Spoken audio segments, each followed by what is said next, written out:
So, dear media friends and partners, and I really want to acknowledge Department of Health, Provincial Department of Health, who is here, our SANAC representatives, and our partners that we have invited who are sharing the same goals and objectives as AHF, together with the media who are in the room. I warmly welcome you on behalf of AIDS Healthcare Foundation South Africa team, and we thank you for being here today. As our partners, collaborators, colleagues, and most importantly, the members of the media. Your presence today is more than symbolic, it is strategic. It reflects a shared commitment to shaping a healthier South Africa. AHF is a global non-profit organization based in Los Angeles in the United States and has been functional for nearly 4 decades.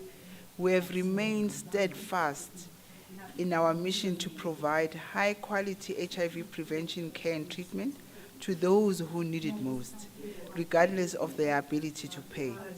Our work spans over 48 countries, including 14 in Africa, and in South Africa we are in 4 districts and working collaboratively with the Department of Health in 61 facilities. And we are proud to say that we serve over 2.3 million people globally. But this work does not happen in isolation. In fact, it cannot. Today we gather here to reaffirm a critical partnership which is between public health and the media. Because in the fight against HIV, your role as media professionals is not peripheral, it is pivotal.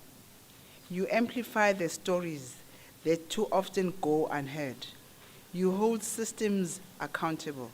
You translate complex data into human stories that can move hearts and policies. And you have the power to keep HIV in the front and center in public discourse, even as other global health issues are emerging and competing for attention and resources.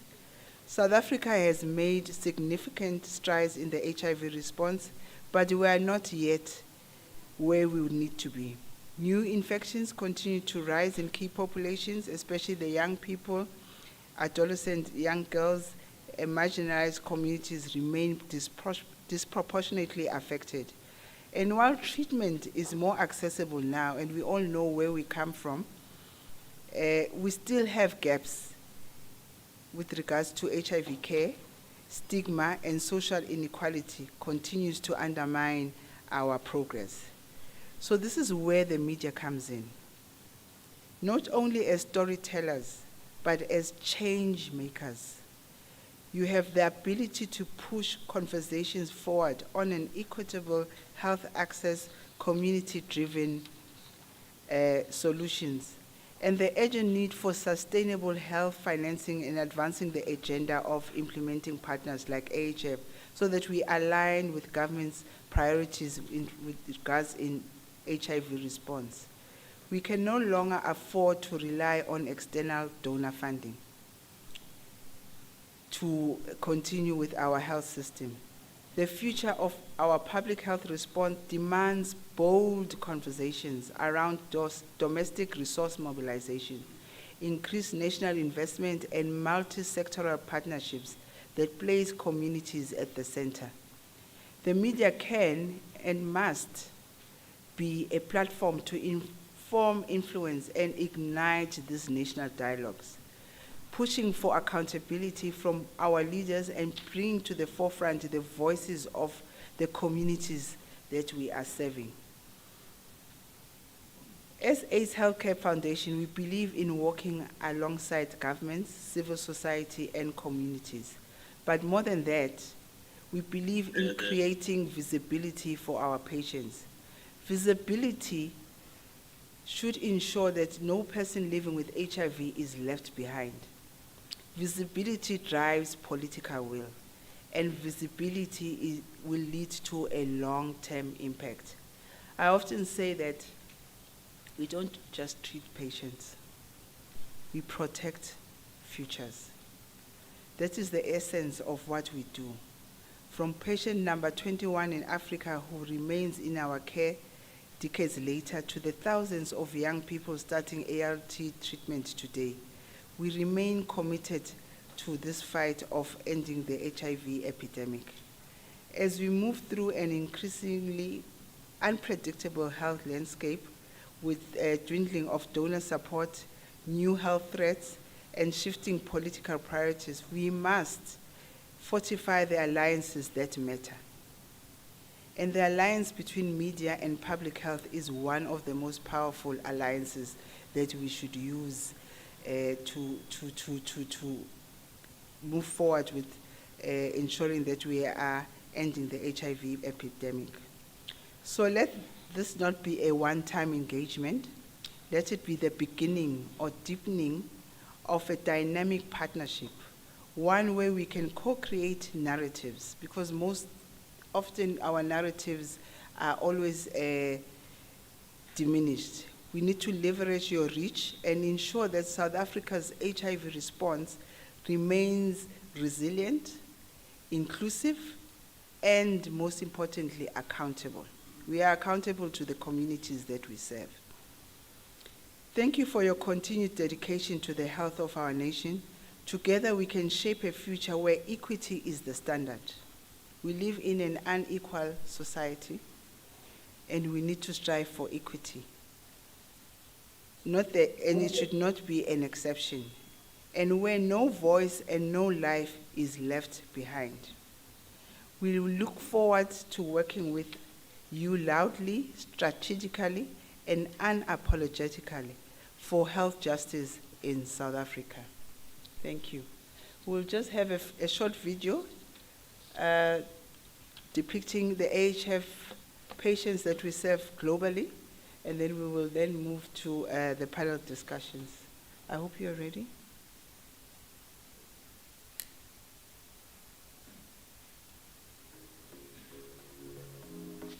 Namaste from Impulse, Mumbai. Thank you, AHF, for being the shining example of humanity and kindness. 2 millions. I'm part of the 2 millions. Thank you, AHF, for saving our lives. Congratulations on achieving this milestone. And critically, thank you for the compassion and respect that you bring to those services that you deliver. My name is Jenny Boyce, patient number 21 at Itemba Labantu. This is a huge congratulations. Well done. Congratulations to AIDS Healthcare Foundation. Namaste from Impulse, Mumbai. Thank you, AHF, for being the shining example of humanity and kindness. 2 millions. I'm part of the 2 millions. Thank you, AHF, for saving our lives. Congratulations on achieving this milestone. And critically, thank you for the compassion and respect that you bring to those services that you deliver. My name is Jenny Boyce, patient number 21 at Itemba Labantu. This is a huge congratulations. Well done. Congratulations to AIDS Healthcare Foundation for reaching 2 million lives under care. 2 million lives in care. I would like to use this moment to thank and congratulate the AIDS Healthcare Foundation. The AIDS Healthcare Foundation. AIDS Healthcare Foundation. Congratulations to the AHF for reaching the incredible milestone of 2 million lives in care. Thank you for helping save lives. Congratulations, AIDS Healthcare Foundation, on 2 million lives in care. What a milestone.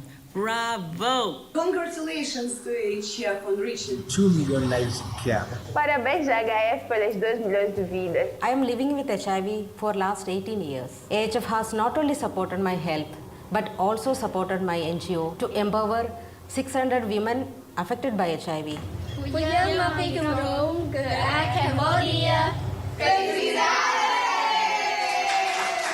Congratulations to AHF. 2 million people in care is extraordinary, and you're a critical partner in the entire HIV response, and thank you. Mimi ni mwathiriwa hapa vipingo, wao wanatuletea, tunashukuru sana. The Kingdom of Eswatini would like to congratulate AHF, Halala AHF, long live AHF. Congratulations to AHF, amazing achievement. Congratulations on providing care and support to over 2 million lives. 2 million lives in care is a monumental achievement.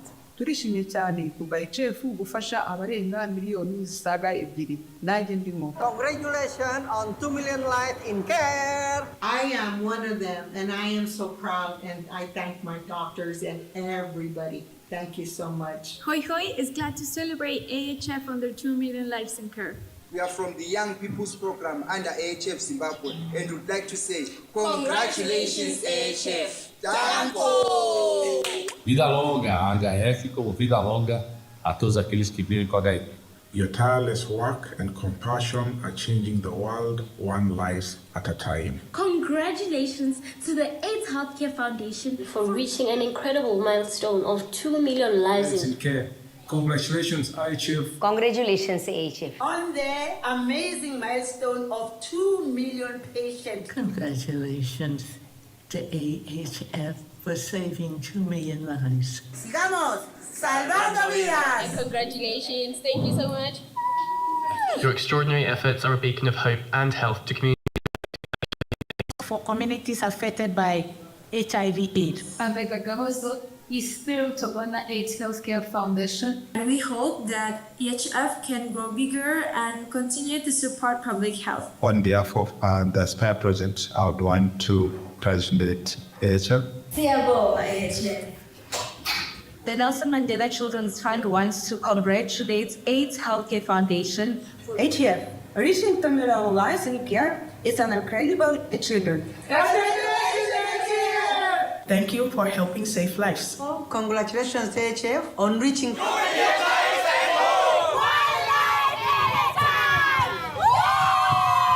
I'm one among the 2 million. Thank you, HF.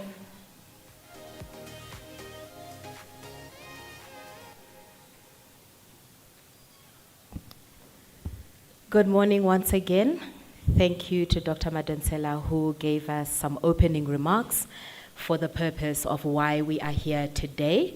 I would like to please call to the stage our panelists as we delve into a discussion on domestic resource mobilization and strengthening HIV response in South Africa.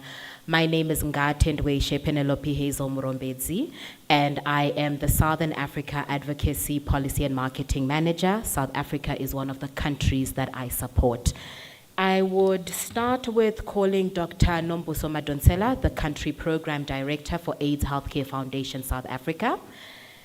Comrade Mabalane Mufundisi, he is the current co-shaper for the C20 under the G20 presidency of South Africa.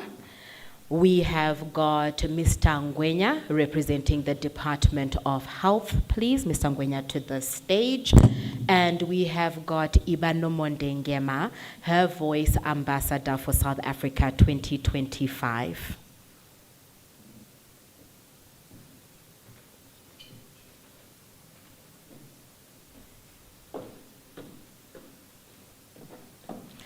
Thank you very much to our panelists. Now I'm looking at the setup of our room, and I think for the sake of intimacy, may I have a roving mic, please, tech team? Do we have another one? All right, we have one that the panelists can share, so I will have to ask from here, our dear panelists, as we delve into the discussion. Can we start, please, with a round of introductions in the order that you have appeared on the stage? Who are you and why are you here in this discussion around HIV? Doc, over to you. Morning, everyone. I'm Dr. Nombuso Madonsela, the Country Program Manager. And the reason why we are here is to forge partnership with regards to advancing and ending the HIV epidemic. And we want to really form the partnerships with the media so that we can be able to tell the stories and they become part of our advocates, and also strengthening partnership with our Department of Health and South African National AIDS Council and the other partners that we have invited here who've shared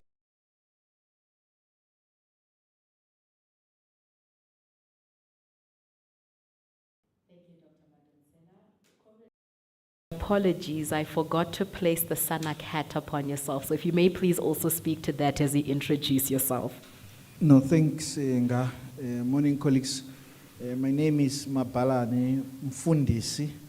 I am the executive director at an organization called Show Me Your Number.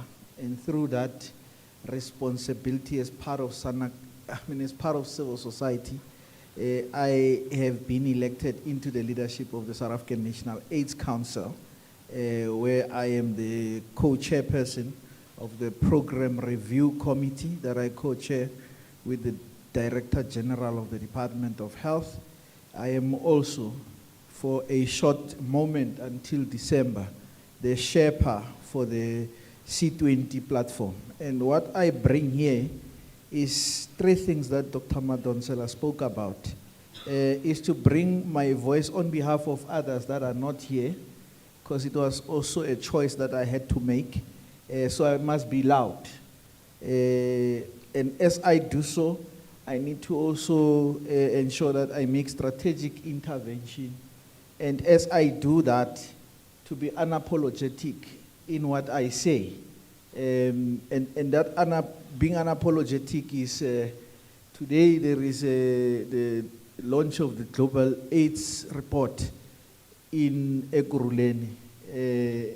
And I was part of the civil society team, but I chose to be here because others can actually be on the other side, so that we add to the voice of what we are doing for the media to understand and to amplify that which we are doing. And as we talk about 2 million lives being reached, what it actually means on a day-to-day basis. Thank you. Thank you very much, Comrade Mfundisi. Over to you, Mr. Ngwenya. Good morning, colleagues, and thank you very much for the opportunity given. I'm Themba Ngwenya, the DRTP Program Manager from Gauteng Department of Health, the HAST Directorate. But I'm here just to also support and echo and appreciate the support that we are getting from AHF as the program and as the province. We've seen the strides that they have made, and one of the things that has also assisted us as the program is the 2 million that they've managed to reach. For us as Gauteng, we are also having our numbers from this 2 million. I'm just here to sort of rubber stamp the support that they are giving and give the stamp of approval to say we are here to work together and make sure that we continue to save the lives. Thanks. Thank you, Mr. Ngwenya. Just for the purposes of our audience from the media and those that are not familiar with certain acronyms, DRTB is drug-resistant tuberculosis, and the other one he used is HAST, which is HIV, AIDS, STIs, and tuberculosis program. All right. Iba? Good morning, everyone. Good morning. Morning. My name is Iba Nomondengema. I am the Her Voice Fund Ambassador for South Africa. The Her Voice Fund is an amazing initiative funded by the Global Fund to ensure that the voices of young girls living with HIV are not left behind. I am also the author of Heart to Heart, which is a book that connects and takes different stories from different girls all over the world living with HIV and puts them in that book through poems and love letters to other girls to kind of help them to move from surviving to thriving. I am also one of the miracles in the lives saved by pioneers in the fight against HIV. I was born with HIV and I found out at the age of 7, and I've kind of decided that that pain needs to turn to purpose. And I use my story, I tell my story on social media, and I connect with various girls and other people on the internet, and I share my story and I tell other people's story, and we talk about all the things that have been ignored. We connect, we laugh, we cry, and we move from surviving to thriving. I'm very passionate about youth advocacy and our inclusion in shaping the HIV response. Thank you. Thank you very much, Iba. And she forgot to mention an exciting thing that has come from her advocacy. She got a shout out from the current Deputy Minister of the Department of Women, Youth and Persons with Disabilities on her advocacy for advancing HIV response for young people. And she got to manage for a few hours Charlize Theron's social media pages. So she's doing great work in using digital platforms to push advocacy for young people.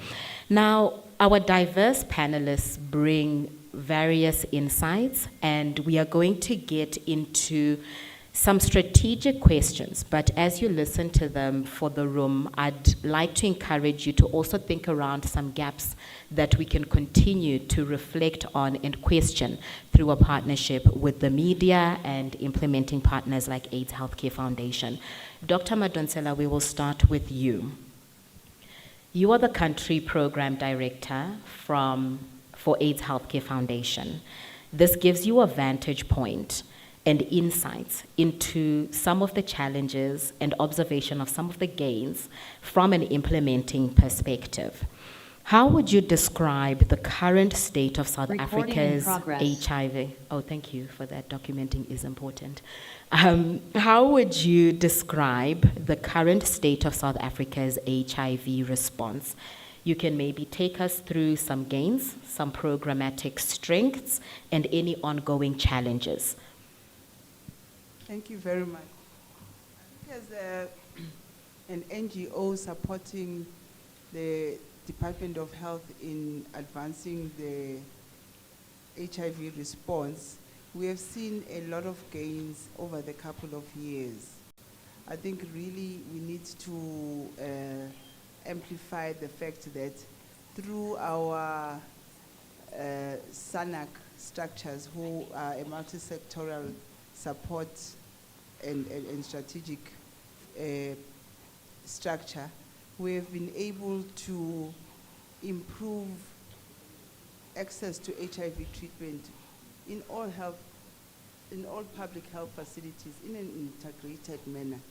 We have policies and guidelines that have emerged from our Department of Health, and I really want to say we started with HIV being seen by certain facilities, patients being having to travel to hospitals, but we have now really expanded that.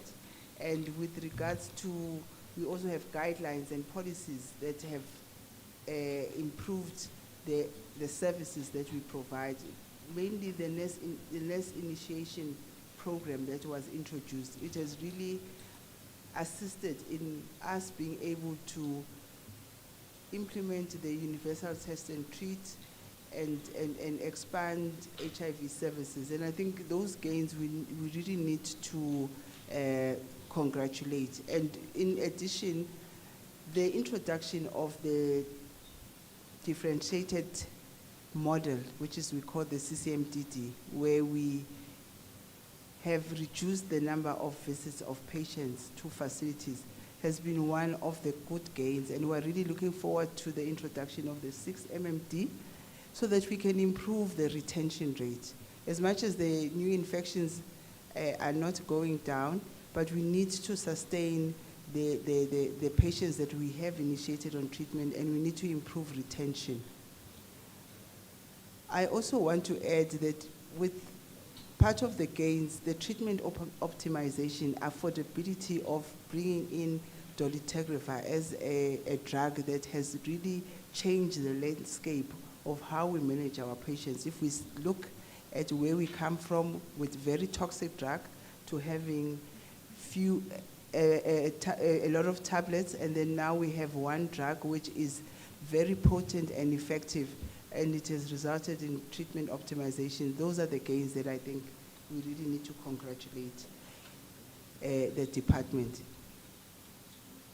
I think what still is our challenges as we support the facilities is really adherence and retention to care. Our patients are not compliant on treatment. Others have got treatment fatigue, and we have a lot of disengagement from treatment. And I think my colleagues will speak to the current 1.1 million program to bring patients back into care, those who have disengaged and those who are living with HIV and are not on treatment. And I think it's something that we need to look together with our SANAC representatives and other CBOs to say, why are patients disengaging from treatment? What lessons can we learn? What policy directive can we bring to the table so that we can ensure that the patients that we are serving continue to be retained in treatment? We have, and I'm also a TB advocate, we have patients that disengage and then re-engage with advanced HIV disease, die within 24 to 48 hours in the hospitals, and most of the opportunistic infection that come with advanced HIV disease is TB and cryptococcal meningitis.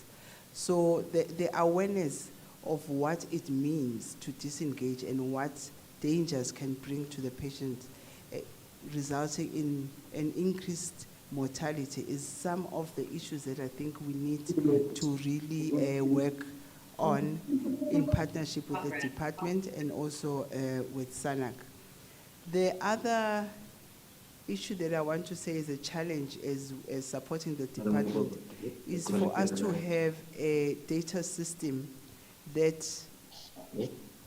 we would have an electronic medical record, unique identifier, such that we can, the numbers of patients that we report as lost to follow-up, we can be able to trace to where they have moved, because patients are disengaging and we think they are lost, but they could be in another province, in another facility.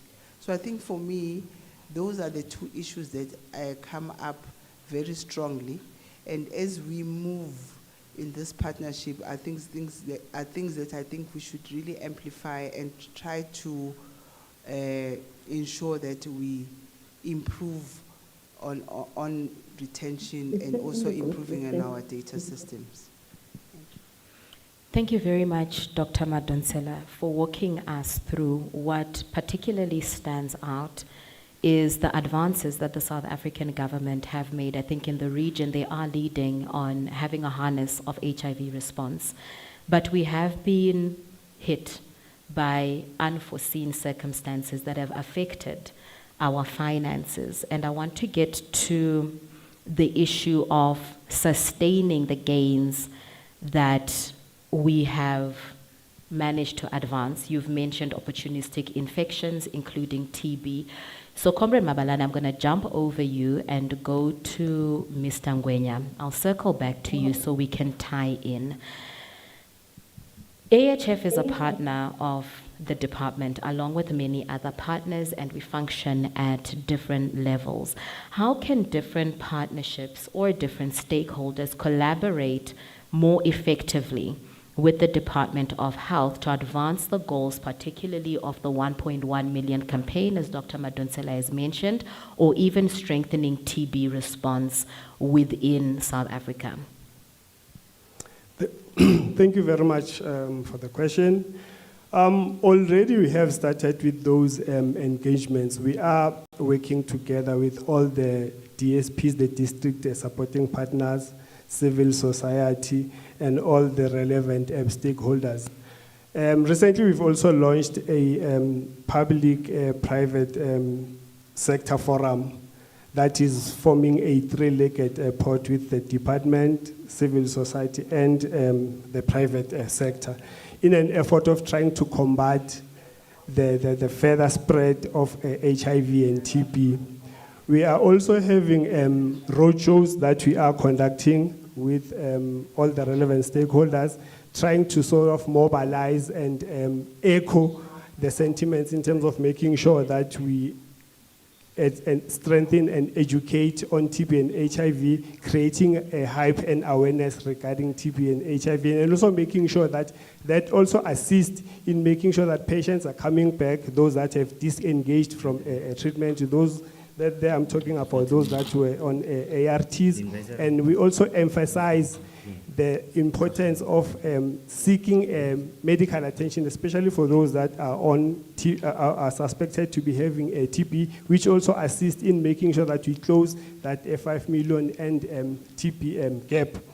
We are also, through that, having our weekly nerve center meetings where we are looking at the data that is coming through from the facilities, sub-districts up to the district level, that is talking to the efforts that you are making in an attempt of making sure that we get everybody back to care, we get everybody screened and tested for TB. For those that are having TB, they should be put on a full course TB treatment, and those that are asymptomatic of TB and are eligible for prophylaxis, they are given a prophylaxis treatment. And through those nerve center meetings, we are seeing the improvement when it comes to data science.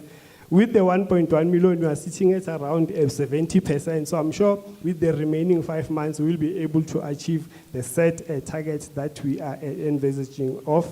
And then when it comes to TB, we are sitting at around 60%, but at least with TB, we still have time because we'll only evaluate that data around February 2026, leading towards the World Stop TB Day on the 24th of March 2026. So we are working well with all the relevant stakeholders, especially your civil society sector, which is a bigger partner that is assisting us in making sure that we spread the gospel throughout the communities, the whole of Gauteng, making sure that we get people to understand. We are intensifying that education, we are intensifying that knowledge, we are intensifying that edge for people to come for health care testing and screening, and also making sure that you are targeting the vulnerable populations. That will be your men, your children, and youth. Even some of the activities that we've done so far are strictly and targeted to make sure that we bring back those that we have lost in care. And we really appreciate the strides that we have made so far. Thanks. Thank you very much, Mr. Ngwenya. And we commend you for the 70% that has been reached to advance the goal of reaching 1.1 million. You mentioned again the issue of data. Dr. Madonsela also mentioned the issue of data.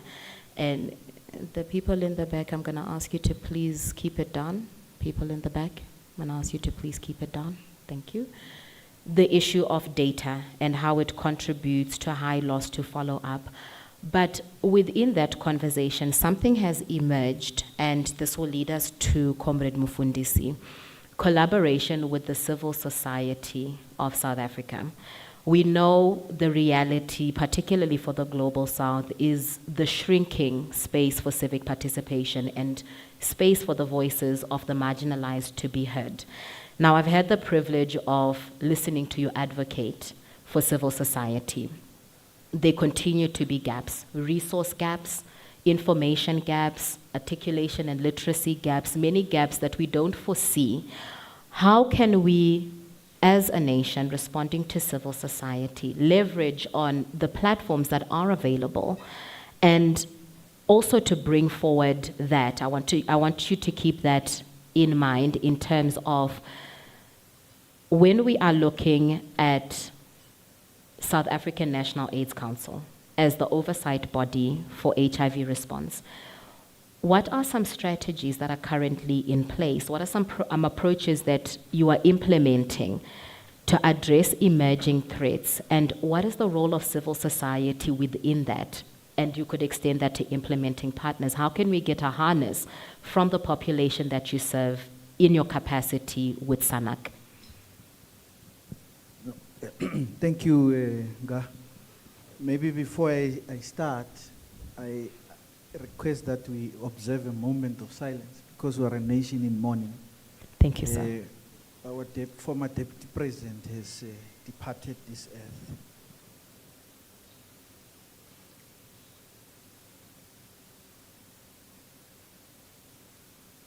Thank you. I'm also using that moment because it is important to tell the story that the former Deputy President Mabuza was the Premier of Mpumalanga before he became the Deputy President. And by virtue of him being deputy president, and when he was premier, he also had to play a political role in the AIDS response. So in 2013, when he was premier in Mpumalanga, there was the SANAC plenary. It's a meeting chaired by the deputy president at the time. It was a deputy president, Kale Mamutlanti. And David Mabuza, as the chair of SANAC, as the chair of the Provincial AIDS Council at the time, didn't see any role, didn't play his part in that particular leadership role. And when we descended there, because the plenary calls on all stakeholders, national civil society leaders, government ministers serving in the interministerial committee, he was the host premier and the deputy president was there. So the meeting started with a march against his attitude towards the Provincial AIDS Council that was not sitting. And then after the march, when we converged into the room, he was asked to give a report about the state of HIV in his province as the host premier. And remember, you just don't arrive, and then the premier is told that people are here. It would have been something pre-planned. So he was unprepared. But being the astute politician he is, he had to put something together. And that's something that he put together. When the feedback came from one of the people there, it was like, no, Deputy President, you are not taking us seriously. Because you just Google something together and you just come in, just give us some, I think the word that they used was, kind of what is this word? I'll remember the word. But the moral of the story, and I'm coming to the question you have asked, is that it was a politically embarrassing situation for former President Mabuza. And then fast forward, in 2018, he became the deputy president of the republic, and he had to be thrust into the role of being the chairperson of the AIDS Council. And that moment had shaped him, because after that, he began to take his responsibility more serious than he actually had. And then his first reflection in that first meeting was about that humbling moment where he didn't take this responsibility as seriously as he should, which responsibility was also interwoven in his promise through his political party to the people of Mpumalanga, that part of their manifesto is about ensuring that people's interest, including their health interest in addressing issues linked to HIV, are actually put on the pedestal. So he made that reflection in the first meeting to say, you guys, you schooled me in understanding what it means to have political leadership and to have, the power, to use the power of office to drive things that need to be driven by ensuring that those who must play their role, they play their role. In our midst, we have a politician, Dr. Masuku. You are noted as well, and former MEC in Gauteng for health as well. And as a member of the provincial legislature, all we are calling for is for political leadership. And part of the engagements that we have with politicians is that you can't come mobilize for votes and say, I'm going to provide health services to you when you are looking for votes. Once you occupy that office, I must come and brief you as to what you must do.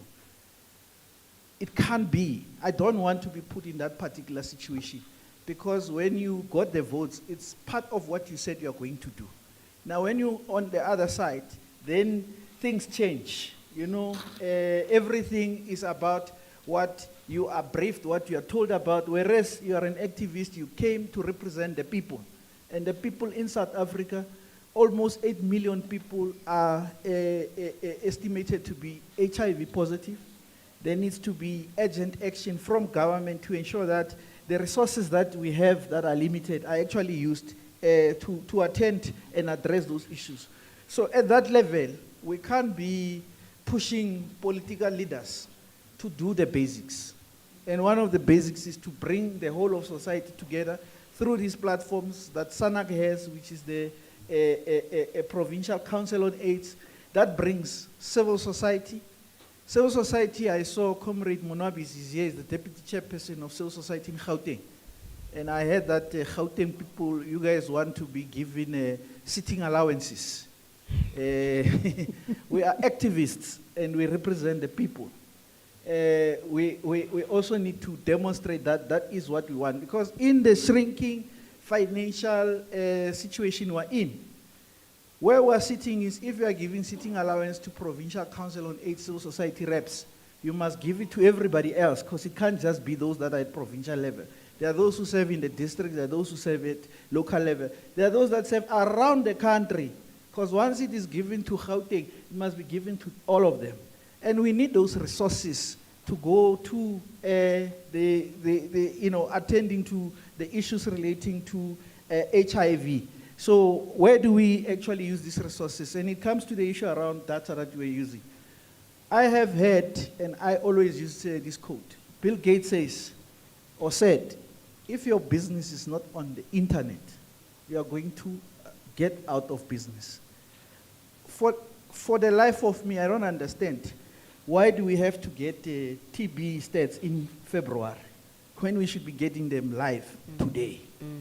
Because technology is available for us to have a dashboard. We can't have a nerve center of PowerPoint presentations because they don't mean anything. And we are encouraged that we have reached 70%, but we're part of the 1.1 million and we'll continue to be part of it. And we talk about the leaking bucket, because if we're saying 70%, it must indeed be 70. It can't be 70% because we want to put a number out there so that we look good. It must actually respond to the challenges that are there. Some of the issues are about loss to follow up. My family member who is looking for economic opportunity, who now moves from Joburg to go to Northwest, they are not lost to follow up. They just have relocated. And if you have technology, they are not going to be lost from you, because when they get to the other side, the system already knows that this is, the private sector is using those particular infrastructure. Those who have medical aids and have gone to private private hospitals, when you arrive, they have the tablets. They just look for you there. Anywhere you go, they have you in those particular platforms. Why it can't be for government? Whereas government, the ministers are presenting their budget votes. It's billions. Where are those monies going to? Okay, part of them goes to paying for stuff. But there are other billions that are being voted for as annual budgets. Who is actually getting that particular resource? So it is the private sector that we are speaking about, because we are saying we don't want the private sector to be in the room of the AIDS council only for them to sit next to politicians because they want to get more deals. We want them to contribute. We're in Sandton. It is said that this is the richest square mile in Africa. If we just get out here and check each company that's here, how much are you investing in the AIDS response? And how much money that you are getting from government? The answer will actually shock us, because they're getting a lot more money from government, but their response in terms of contributing towards supporting that particular challenge leaves much to be desired. So we want an engaged private sector that provides funding, given that we have the shrinking funding, that brings about innovation, and that responds to implementation. In terms of civil society, we want it to place their contribution at the center of the response. It can't just be us going to an AIDS council meeting and talking administrative issues, including that we want to get sitting allowance, Comrade Monabis.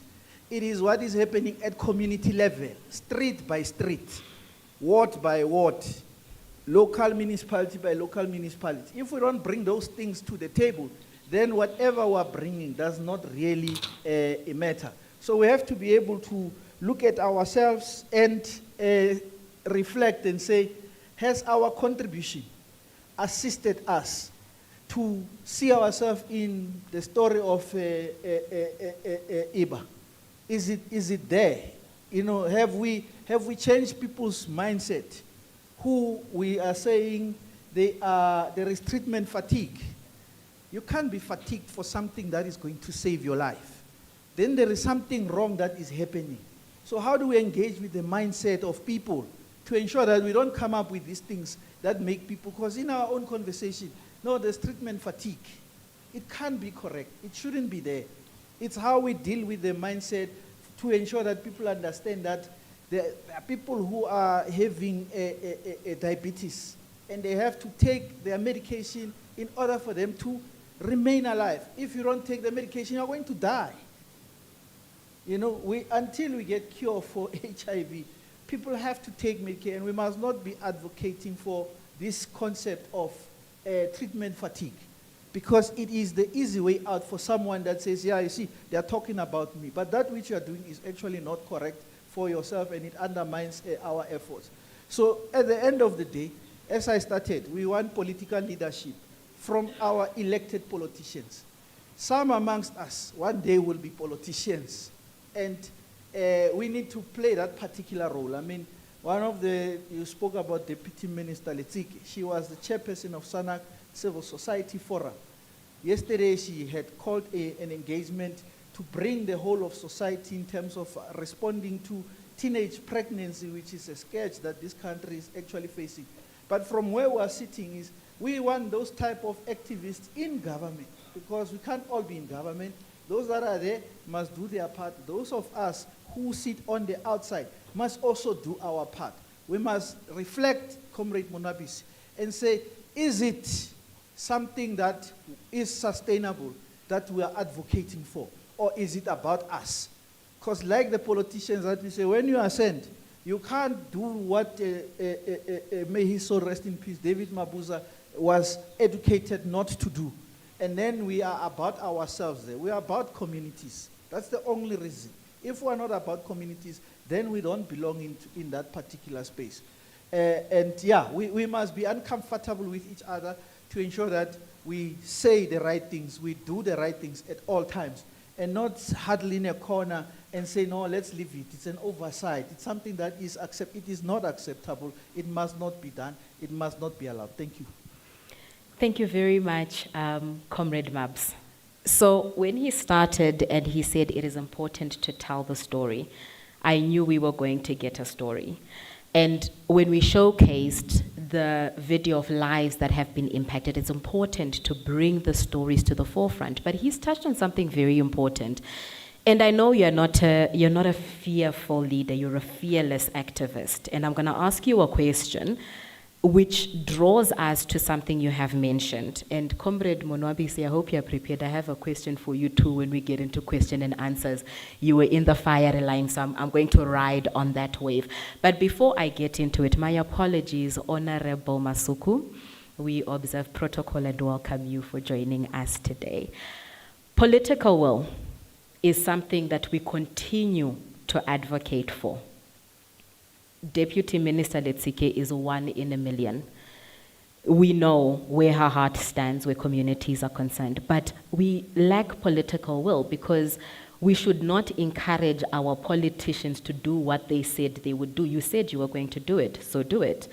But we often find competing resources, overinflated budgets within our government. Where is the money is the first question. Then I'm going to borrow from what Mr. Ngwenya said.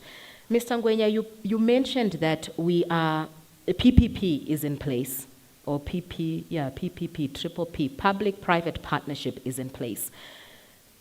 At SANAC level with Civil Society Forum, is that being reflected? Again, it takes us back to where is the money. At AIDS Healthcare Foundation, we advocate for strengthening PPP so that we can mobilize domestic resources to respond to HIV, but to also respond to other public health gaps. Are you seeing that, Comrade Mabalane, for the civil society, for our communities? Yeah, let me say it in a story time. One of the AIDS funders is the Global Fund for HIV, TB, and malaria. Currently, there is the process for the 8th replenishment of the Global Fund.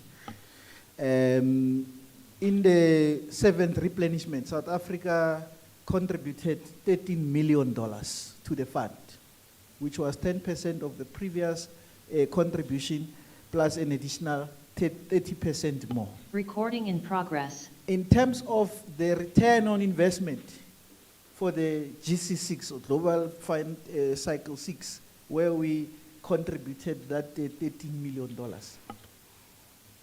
Currently now, we are being told that we're going to get about $402 million.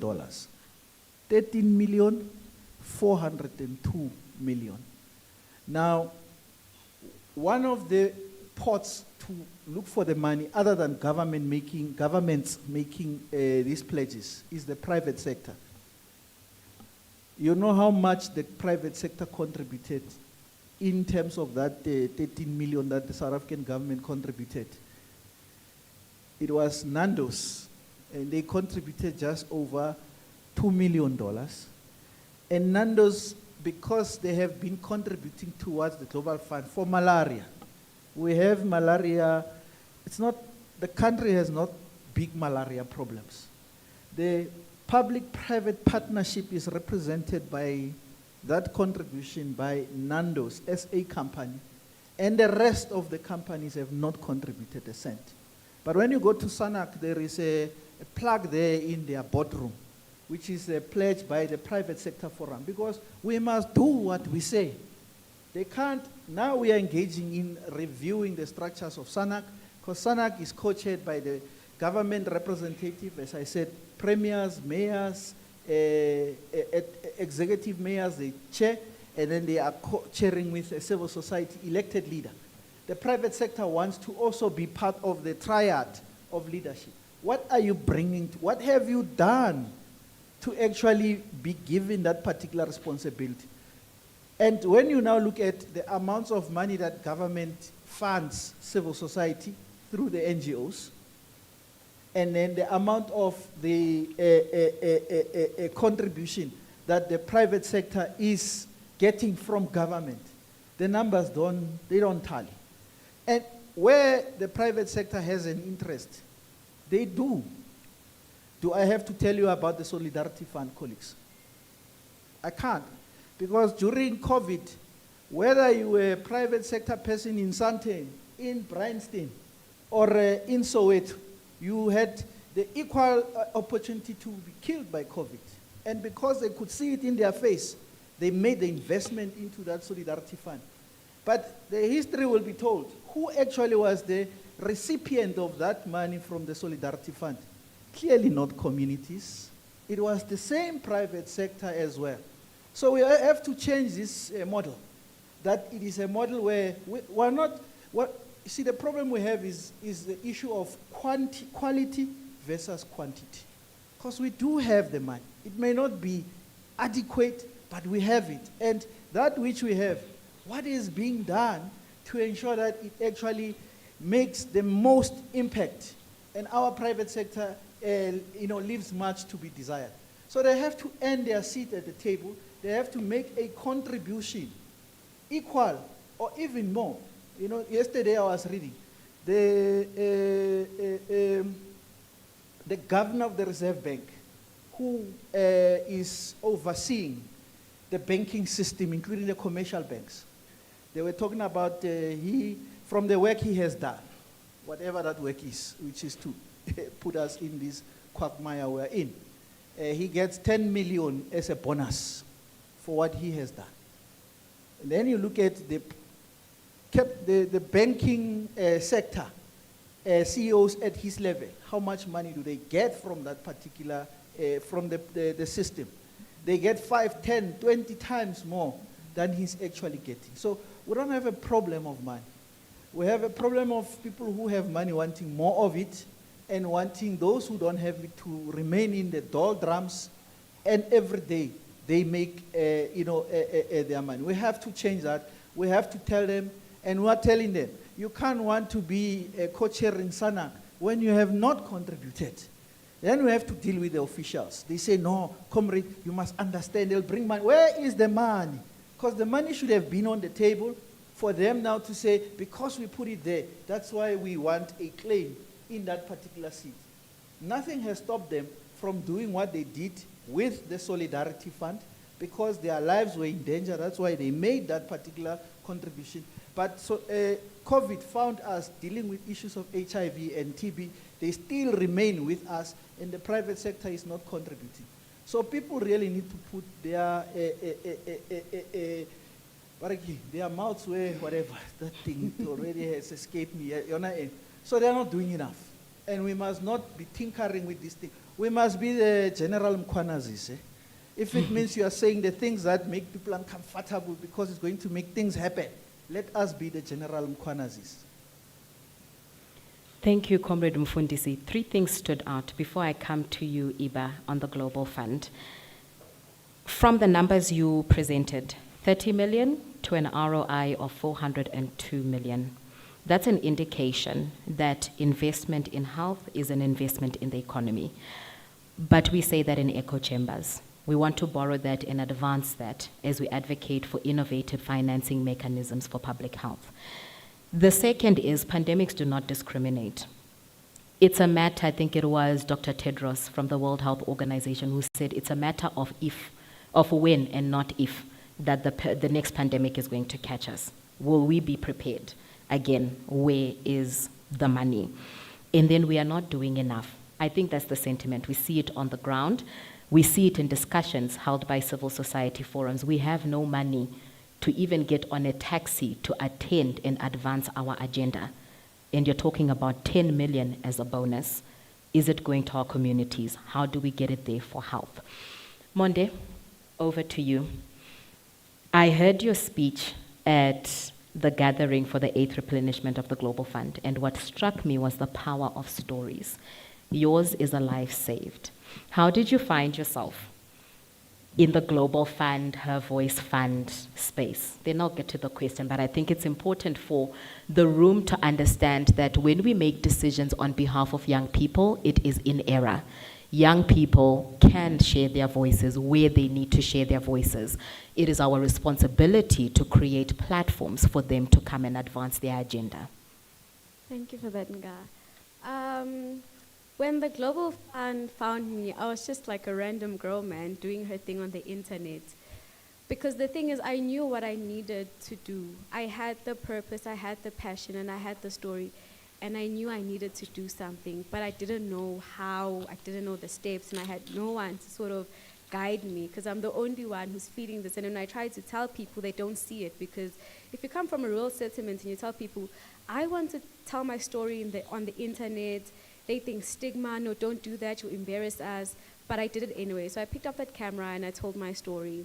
And because of that, I started engaging with a lot of young people. Then came the inspiration of the book. And through the book, I was able to engage with, other organizations like Impact Drivers, who then said, you know what, let's help you publish this book, let's make it a thing. So after that, they were able to, because they were already working with the Global Fund, because they are the country lead for the Global Fund, they said, listen, the Global Fund is looking for an ambassador for 2024. I think you should apply for this position. I didn't even know what the Global Fund was, and that's the other thing. We always need people to see us, and to be seen, we need to tell our stories and to just get out there and dare greatly. And so because of that, I applied for the for the Her Voice Fund ambassador position, got the interview, and I made it through. And it has been a remarkable journey. When I started telling my story, I didn't know that what I wanted to do was advocacy. It just clearly found me, and it's the one that knew that this is what I had to do. And through the Her Voice Fund, I've been made a leader. I just started off as a girl, as a content creator, as a storyteller, and they saw leadership in me and they activated that. And that's the power of, investing in young people and putting money behind our voices and youth-led, organizations like the Her Voice Fund, and saying, listen, I know from an expertise level, older leaders can do something, and exceptional work has been done already. But if you include us young people, much more greater work can be done. Absolutely amazing, Monde. And what I hear from what you're saying, purpose, passion, story, you had it all. So you didn't need capacity building, you needed capacity strengthening. And I think the language is very important. We always assume our communities don't know what they need. We need to leverage what they know so we can advance the HIV response agenda. Now, can you elaborate for me? You touched on it a little bit, but you are a youth advocate, you identify as such, and you located yourself in HIV advocacy because it's your lived reality. No one can tell your story better than you. Why is it crucial that we continue to invest to empower and amplify the voices of young people like yourself in issues of policy around HIV, financing of HIV response, and programming around HIV treatment and care? Why should we work with young people? Why should we invest in you? You need us. That's one way to say it. I think within the introduction of the question, you kind of also gave the answer. And so I want to say, and maybe so the question isn't why youth voices matter. I think we know why youth voices matter because we make everything so realized. We have experience, and our experience comes as, expertise. But I think the real issue has to be trust. It has to be trust. Young people are not included in decision-making processes because we are not trusted enough. There's like a certain expectation for us to arrive at readiness, but no one arrived at readiness. Everyone was helped, everyone was taught and was trusted, and then they said, you know what, okay, now you're capable to do this.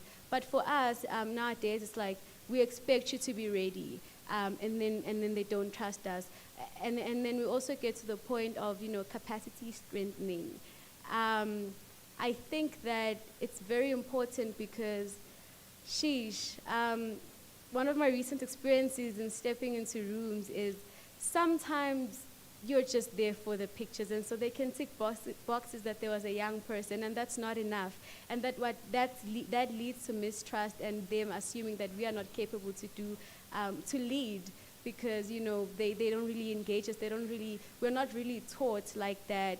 You need to teach us how these systems work so we understand and stop demanding things and we actually work, realistically. How budgets are made, so we stop demanding money and we start, strategizing. Okay, this is how money-wise, how you can work money-wise, and how projects are implemented, etc. But I think it's unfair to just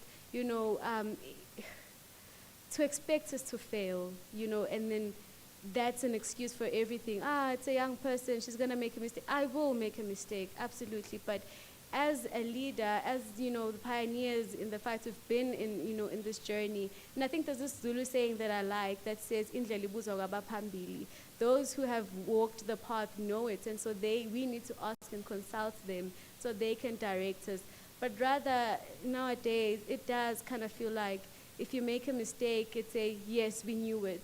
And that's not fair. We need to be capacitated. We need to be helped by the very same people that we look up to, our models. It's very important for us that our leadership muscles are strengthened in financing and in creating programs, etc. Thank you. I think you're not done. Did I interrupt you? Yeah, you did. This just like go ahead. Something I wanted to add. Please do add. Sometimes when I am kind of emotional, I just decide to write it down.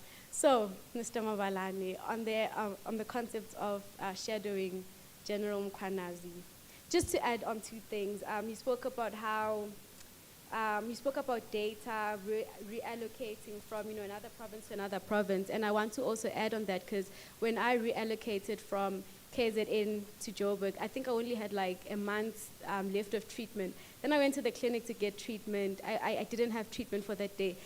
Did I not struggle for hours just trying to get treatment, and they were asking for documents that I did not have, and it broke my heart so much because what if a young person doesn't have information or context back home to say, hey, Gogo, do you know someone in the hospital who can get me this information because I don't have treatment today or for the week, and they just really do need this information. And then I get the PDF, and they're like, oh, you need to go print it because we don't have printers. The clinics don't have printers. I was like, oh, okay, I respect that.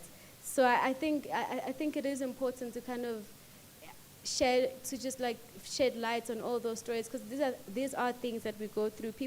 Young people don't just not take treatment because they don't want to. There are a lot of things that kind of hinder us. And then also, can I not allow you to invalidate treatment fatigue? Because then I'll be doing injustice to my 13-year-old self and the other young people who express this reality so brutally to me, and I resonate with it. Because we do get treatment fatigue. It is an actual thing. And also I hear you that it might feel like an excuse for us not to take treatment, but really that's not what it is. And for the same reason, that's why the HIV response doesn't always reflect our realities. There are some things that it feels like we are not allowed to speak about certain things because they are going to be rationalized in a certain way. Can I not allow that? It's not just about remembering to take a pill. It's about taking that pill every single day. It comes with side effects, sometimes with judgments from others, from family. Imagine having to take your pills every night and your family knows where you're going, they start judging you. The same people are supposed to be your support structure. It's about burnout, trauma, how did it all happen? And maybe it also means we've been carrying the weight of survival on our shoulders for so long that sometimes we're just tired because we're also human. And that's human nature. It's what we have to deal with every day. So instead of questioning whether treatment fatigue is valid and if we should stop talking about it, and so we should be asking what systems of support are missing that could make treatment feel less heavy for us. Thank you. Monde, can you say that last question again? What systems of support? What systems of support are missing that could make treatment feel less heavy? Thank you so much, Nomonde. These are the leaders that you're going to want to work with, comrade. They will challenge you, but they will give you facts and reality. Thank you for that, Nomonde. When you were speaking, I understood treatment fatigue as a contributor to attrition. Linking it to the social determinants of health, I want to draw back. I'll ask Dr. Madonsela, then I'll ask you, Comrade Mabs, if we can keep our submissions a little bit short. We often overlook the intersections around HIV response, care, and treatment. We encourage people to take their treatment, they don't have food. We encourage them to come to facilities, they don't have taxi money, they can't be linked back into care because you need money for a taxi, to call back home, that's airtime, to print that PDF is printing money. You had 12 Rand to get from one area to the next. We often overlook that. Then we reprimand the people that have fallen out of care. Nutrition is something that we are passionate about at AIDS Healthcare Foundation. We have the Food for Health program where we leverage opportunities to generate nutritional responses through things like food gardens, poultry farms, piggeries, fish farms across the African continent, but as well as in our domestic office. That contributes to responding to the social determinants of health. Your question, Comrade Mabs, after Dr. Madonsela, will be how are we addressing the social determinants of health in HIV response, either advocating for it within the decision-making bodies or empowering communities to advocate for themselves. Dr. Madonsela, for us as AIDS Healthcare Foundation, why should we investigate the social determinants of health in HIV response? Let me put it to that. We'll start with you. Comrade Mabs will come after you. Thank you very much. You know, when you asked the question about what are the gaps, and I think we left out the social determinants of health. We can have all the policies. We can have all the guidelines. We can have the biomedical. We have got the best drugs in the world in our guidelines, in the systems that we have. We have it all available, but still, patients, like the young lady said, have treatment fatigue, people disengage, we've got financial gaps within our society because it's unequal. And the social determinant, I will just speak for Gauteng. You know, if you look at Gauteng, 40% of the people in Gauteng do not have an income. You look at the poverty line, it's sitting at around 31%. Now, if you as a healthcare worker and us as an NGO working with the department start reprimanding her for not taking medication, for not coming to the facility, it is because we are overlooking the social determinants of health, the impact in her not complying to treatment and also not being able to be visiting the facilities as we have set the dates for her. And we need to, and I understand with SANAC and the department, is to really have a multi-sectoral approach. We've got the Department of Social Development, which has got different grants and food parcels, and to understand that we are in a society that is unequal, poverty-stricken, the financial resources are dwindling, people are out of work, and the last thing they are thinking about, if someone says that in the middle of the night there's work in Sedibeng, the last thing they are thinking about is reporting to the facility to tell them that I need a transfer letter. They are thinking of their stomach, they are thinking of their families and of their well-being. And we can never undermine the role of the social determinants of health. No matter how much we have invested in the HIV response, as much we need to ensure that we also leverage and come up as partners and the department, let me say government, to ensure that we try and level the playing field, because it does affect how we respond towards HIV. As Comrade has said here, HIV is supposed to be a chronic disease.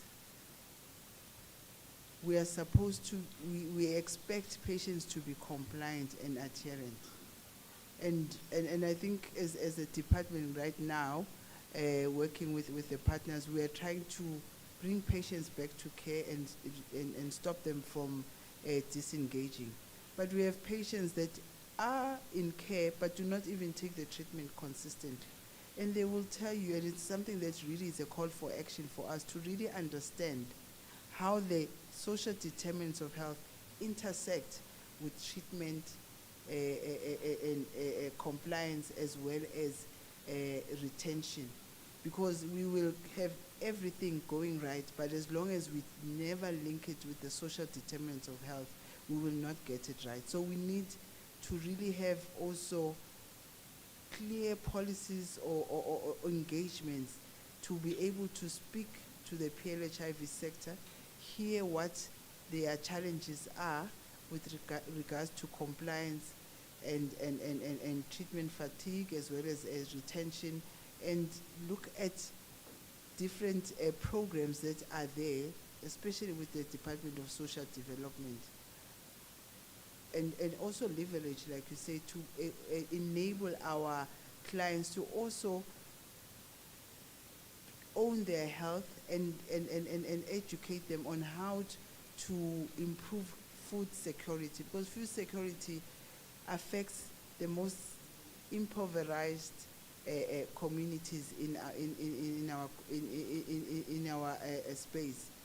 And we need to be able to say, if you are staying in Diepsloot and you are not employed, you are getting 350 Rand grant, you've got 3 children, what else can the department and what else can we assist those patients to take ownership for their food security? We can start the food gardens, we teach them, we have got Department of Agriculture, they can start their small food garden at the back of their shack, but we are enabling them to be able to also take responsibility for their own health by improving their food security.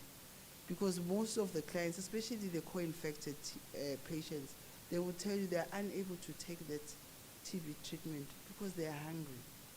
And then we come and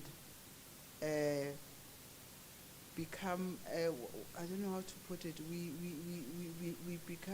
reprimand patients for not complying without an understanding, because our expectation is that take this one tablet, it's one tablet.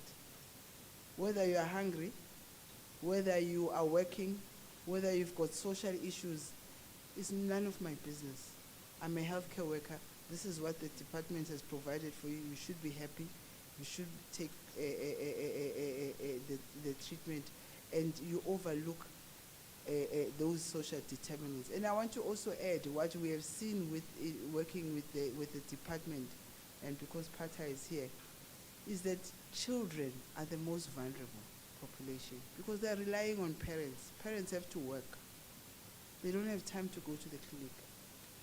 Parents are the ones who are going to give the child medication. The child cannot give themselves medication. So it's also to, I think with the Global Alliance strategy, is also to see how we bring caregivers into understanding their roles, and also understanding that as parents, they also have their own self-stigma. They also have got jobs that they need to do, but they also need to bring their children to the facilities, because there's no other person who can come and take the medication if it's not the caregiver. And there's no one else who can give the medication to a young baby if it's not the caregiver. And as long as we have got self-stigma, it becomes also a problem within our communities and the patients we serve. Thank you. Comrade Mufundisi, I'm going to ask you to take 2 minutes on this question, because I do have a pertinent one for us to jump into around the C20, G20. So we'll start with that, then I'll delve into it. No, the young man yesterday evening said, may God bless you. And he said so because I was in Braamfontein with a shopkeeper, minding my own business. He was fixing my phone. And then he came in and he asked for something. And then I engaged with him like, but, you know, why are you asking for money? What are you going to do with it? He's like, no, I'm with my mom. And the mom was not inside. Like, not inside, was not on site. I couldn't see the mom. And I didn't have 20 rands. I asked the shopkeeper, who's my friend, give me so that I give the young man. And I'm saying this responding because the struggle is real. He wouldn't ask for it if he didn't need it, you know, but he needed it. And I could have an easy way out and say, I don't have it, and I didn't have it, and I didn't have to do anything. So I take what you are saying, because for me, what is important as we navigate those challenges is to deal with the mindset. Every day I take 6 pills myself. I am diabetic, I have cholesterol, you know, I am also hypertensive. And I was admitted 2 years ago because when I was diagnosed, I didn't take it seriously. No, it's okay. And then when I was admitted, which was the first time in my 48 years of life, it's like, hey, you are playing with fire. Because they told me. And I had taken the pills, but it was also dealing with my own mindset. Because as an advocate, these things are also real for us. Because for me, is to transcend that particular challenge and say, with these challenges that we have to deal with, at the end of the day, for me to be sitting here, I must be alive first. Because if I'm not alive, you won't hear my voice, you won't hear my thoughts, you won't hear my advocacy. So I'm with you, and I'm saying all we need to do is to ensure that we deal with the mindset, and those that are responsible for other components, they must also come to the party and play their part. But also the individuals themselves, as Steve Biko taught us in his many teachings as well. Because it must be about our own mindset as the individuals, as we navigate this challenge. We must never give up because it is tough, it is, you know, it's not easy. So and as I close, you said that indlela ibuzwa kuba phambili. From where I also come from, there's another saying that says, "Butlale baphala, butswa phalane." it means that, how do we say it in English? Or Zulu, but because if we don't learn from the young ones, we won't know the new ways of adapting as well. So, as you were saying, we have to do both and be able to arrive at where we basically need to arrive at, not to invalidate challenges, to get to understand that health worker must place themselves in the position I was in, not to be dismissive, but to get to understand. Of course, there's a queue that you have to deal with, but at the end of the day, as we say, we're not dealing with numbers that we want to see on the dashboard. We're dealing with human beings that have feelings, that have struggles, and for them to get to that clinic, that on its own means that that person has power. They have overcome these issues we're talking about. Now that they are there, we must not use our power to invalidate them as well. We need to walk and work with them so that we arrive. We need to get to understand. And sometimes, home is in Tlhabane, which is in Rustenburg. That's my maternal home. And the ward councillor sometimes calls and says, hey, Chief, there is a challenge. And where I'm sitting, I'm like, I'm in Johannesburg. There are so many other people that are there. And I'm using the story of the ward councillor because it is addressing the social and structural drivers. It is Comrade Munwabi's dealing with these things on a street-by-street, house-to-house basis, that the ward councillor, other than people voting for him, and I tell the councillor, if you serve the people now, in 5 years' time, you don't have to go to them and say, vote for me. By you serving them today, they are going to vote for you, whether you like it or not. They will even force you to say, no, we want you back there because you are servicing us. So we have to walk and work with each other to ensure that we achieve what needs to be achieved, understand the struggles that people have and not invalidate them. But most importantly, we need to deal with the mindset so that people, as they navigate, they get to understand that at the end of the day, like me, and sometimes I don't take my medication. It's not easy. It's not easy. I have to take it because every time, it's like these things when they go through here, hey, they don't taste nice. They don't taste nice. But I have to take them, and I do take them. And when I'm not taking them, I speak to myself and say, do I want to have that encounter? When I went to the hospital, and they were saying, we're going to cut your food because I had something in, it was just a smaller thing, and then the next thing, my sugar level was very high, everything else that I should be able to deal with on a day-to-day basis. So I'm with you, my sister. I'm with you, my comrade. And we will walk and work together to ensure that we don't dismiss as we engage so that we understand each other's challenges. Thank you so much, Comrade Mufundisi. Now, when we're talking about your submission and Dr. Madonsela's submission and the question raised by Nomonde, I hope, Mr. Ngwenya, you are hearing and will translate to your respectable department that HIV response, care, treatment, even when we encourage people to use condoms, we may threaten them with the life of God. It's a mindset shift. And the role and responsibility is to harness resources so that you can engage and hear from communities. Comrade Mufundisi, I had said that we will get to your second question, but before I get to the second question, to you, Mr. Ngema, given what, Ngwenya, sorry, my apologies, given what we have heard, especially around communities, around uptake of initiatives and programs, like Dr. Madonsela says, it's not an absence of policy, it's not an absence of initiatives, it's an absence of political will, as said by Comrade Mabalane, it's a shortage of resources, it's an absence of trust. Trust is a two-way street. You need to trust the patients, but the patients need to trust you as a department that this is at the heart of your initiatives and you are passionate about serving real people, not just putting numbers. Comrade Mabalane asked the question, why are we waiting until February for, was it March? March 24 next year for numbers when this can be digitized and you can pull them up today and say, audience, this is what we have. So I'm putting that just in your mind. But the question I do want to ask you is, What specific efforts or interventions then, given these submissions, can be supported to improve patient retention? Let's put in adherence to there, let's put in uptake of treatment in services, and effectively re-engage and sustain those that are in care in terms of HIV treatment. What can we do? What efforts can be supported from your end? Keep the money in the conversation because we do want resources for it. So if money is the issue, put money on the agenda. No, thank you very much.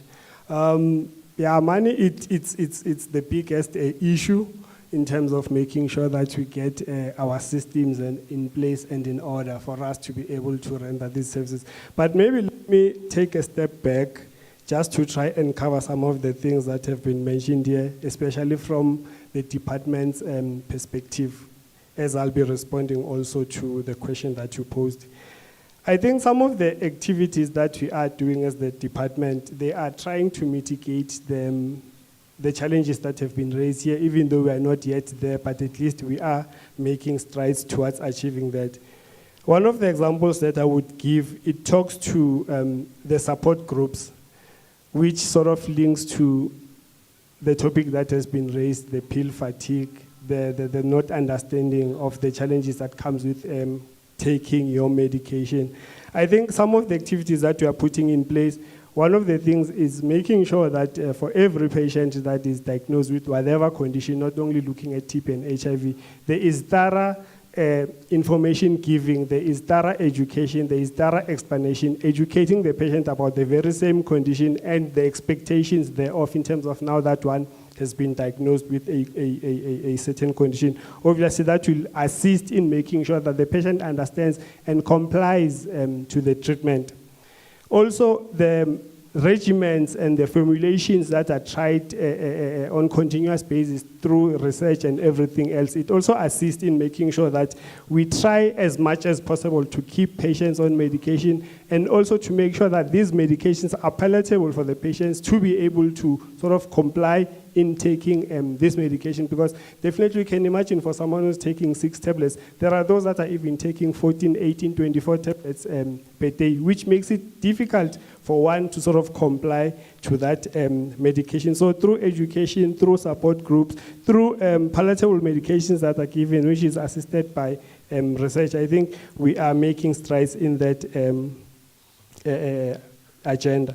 But now also, the challenges that we've been having, we've received a report, I think a year ago, from Richie's Ntatemawala, and that was talking to, especially the very same issue of making sure that patients are turned back now that they don't have their transfer letters or they didn't report to their initial facilities.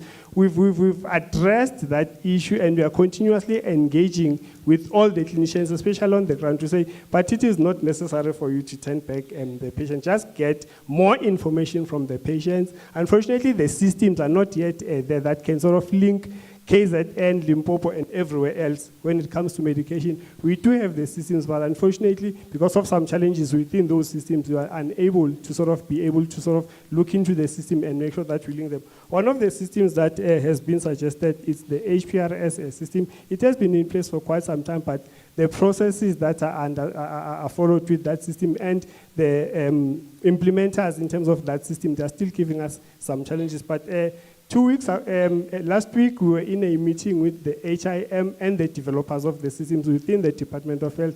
They were giving us a breakdown in terms of the system that they're going to introduce, which is also a way of upgrading HPRS, which will be able to link all the facilities within the province. Hopefully, it will expand to also other provinces, whereby we'll be able to make sure that within a click of a button, you get all the patients' information, including the medication that they're taking, so that we avoid turning back patients, especially when it comes to the referral letters.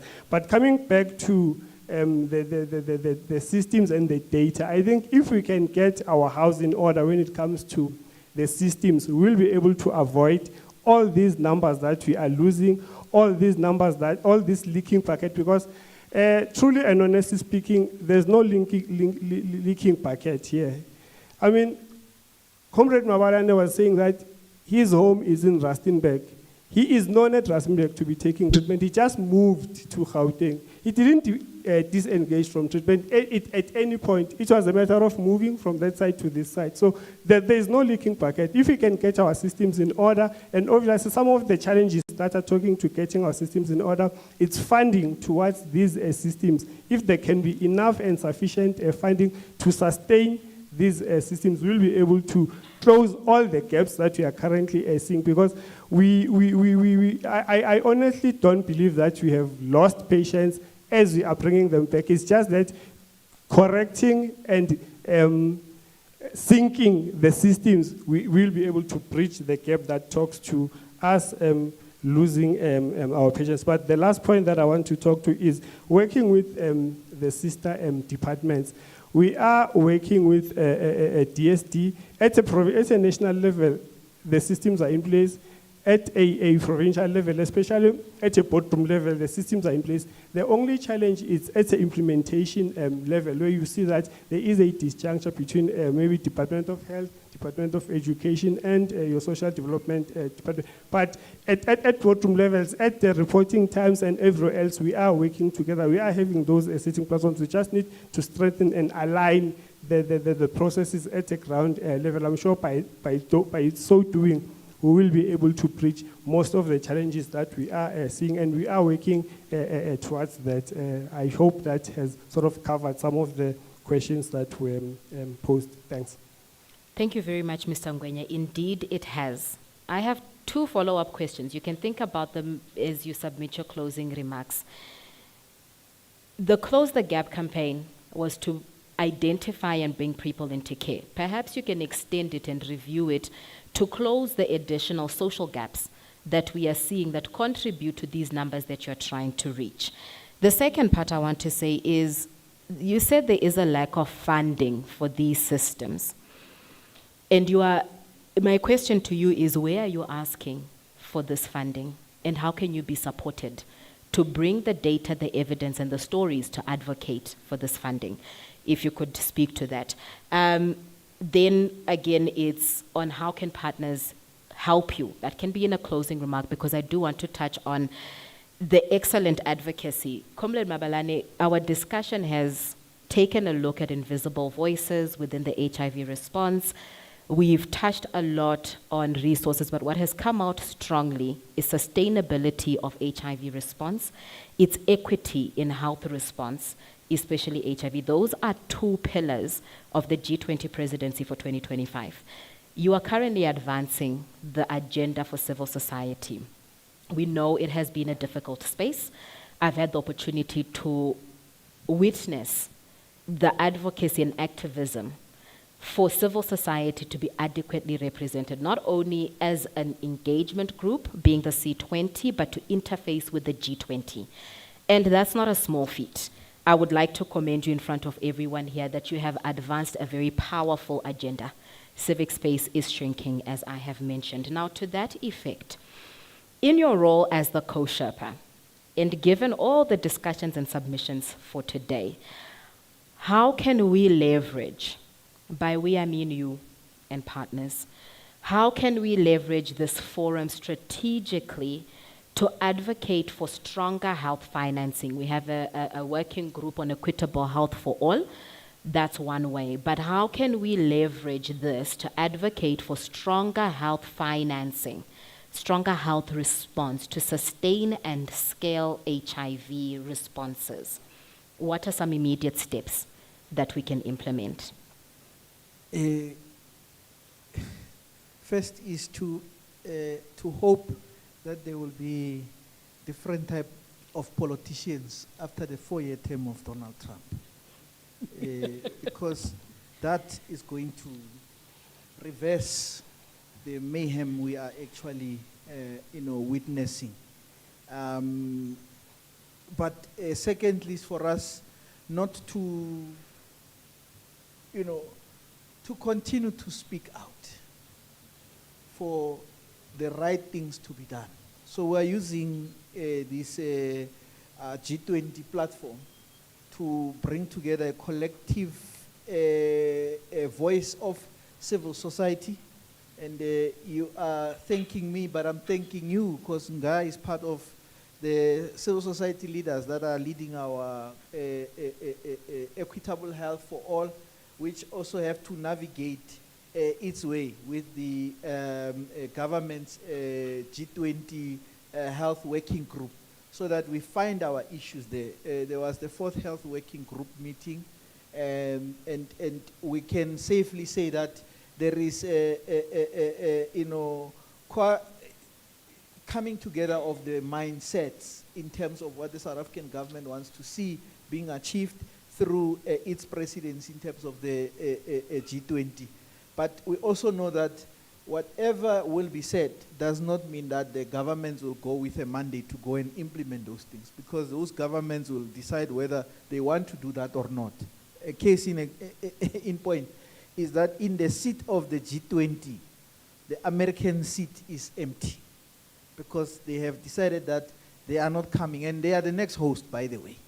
We have to give over to the Americans, in November, when the G20 processes, have happened.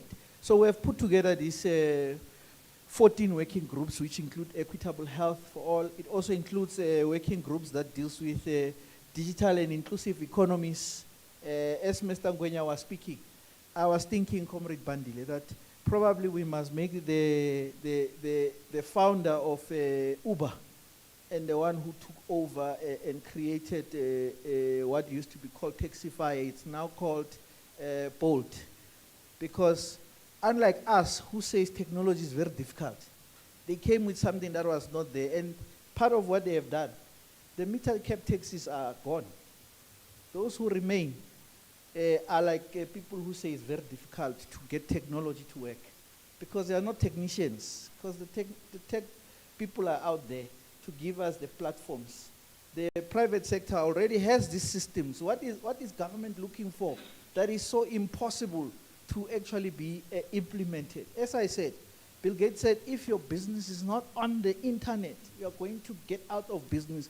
And government is getting out of business, because instead of punching Iba when she moves from one place to another and say, oh, we see you, you are from place X, this is where you are, this is what you are getting.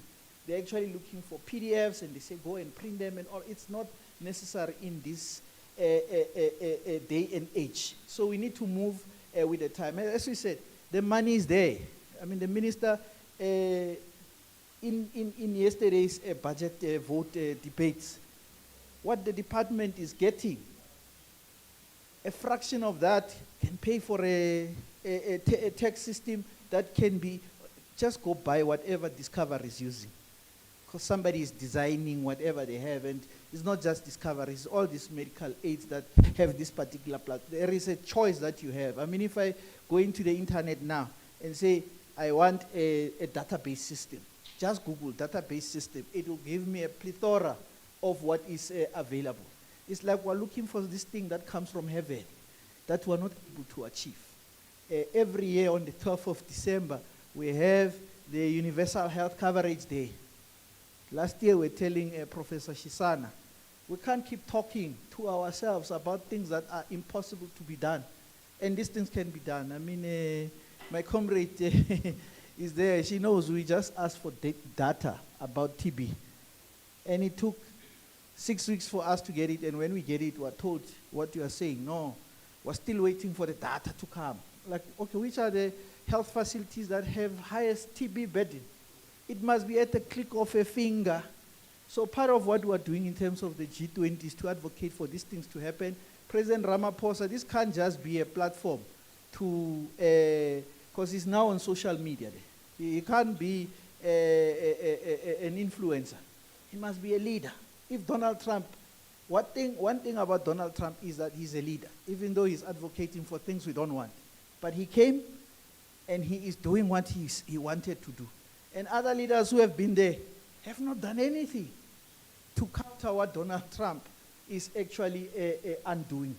So we actually need those particular. So in terms of the G20, we can't be commiserating about the non-appearance of the US. We must actually use those particular platforms to change for a better world. And We're inviting everyone to be part and parcel of the engagements that we are having. At the end of the day, 2 weeks ago, Comrade Nga, we went to the Sherpa meeting, which is a meeting where all these G20 countries come. You know how many minutes we're given? 5 minutes to say our say. When the G20 happens, it's going to be at Nasrec. None of us will be allowed to get there because we won't get the accreditation that puts us in Nasrec. But on any given day, we buy tickets to go to rent Easter show. It will be a closed fortress of government leaders speaking about what is good for us and what needs to be done. At least what must count is the contribution that we would have made as civil society leaders. So the C20 process is a global process. You making an input on what things should be and how they should be actually counts in terms of that a particular space. So for me, is speaking truth to power, this thing of massaging, that's the word you used in here, massaging each other just so that we don't step on each other's toes, is what is making the world not a better place. If people are not doing right, they must be told in their face, whether they like it or not, so that they can do better things and more progressive things to make this a world we want our children to live in.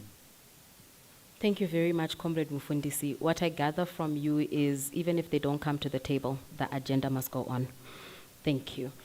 In the interest of time, I want to thank our panelists, but I want to give 30 seconds. I will raise my hand and stamp on this table just for one takeaway for our audience from the discussion today.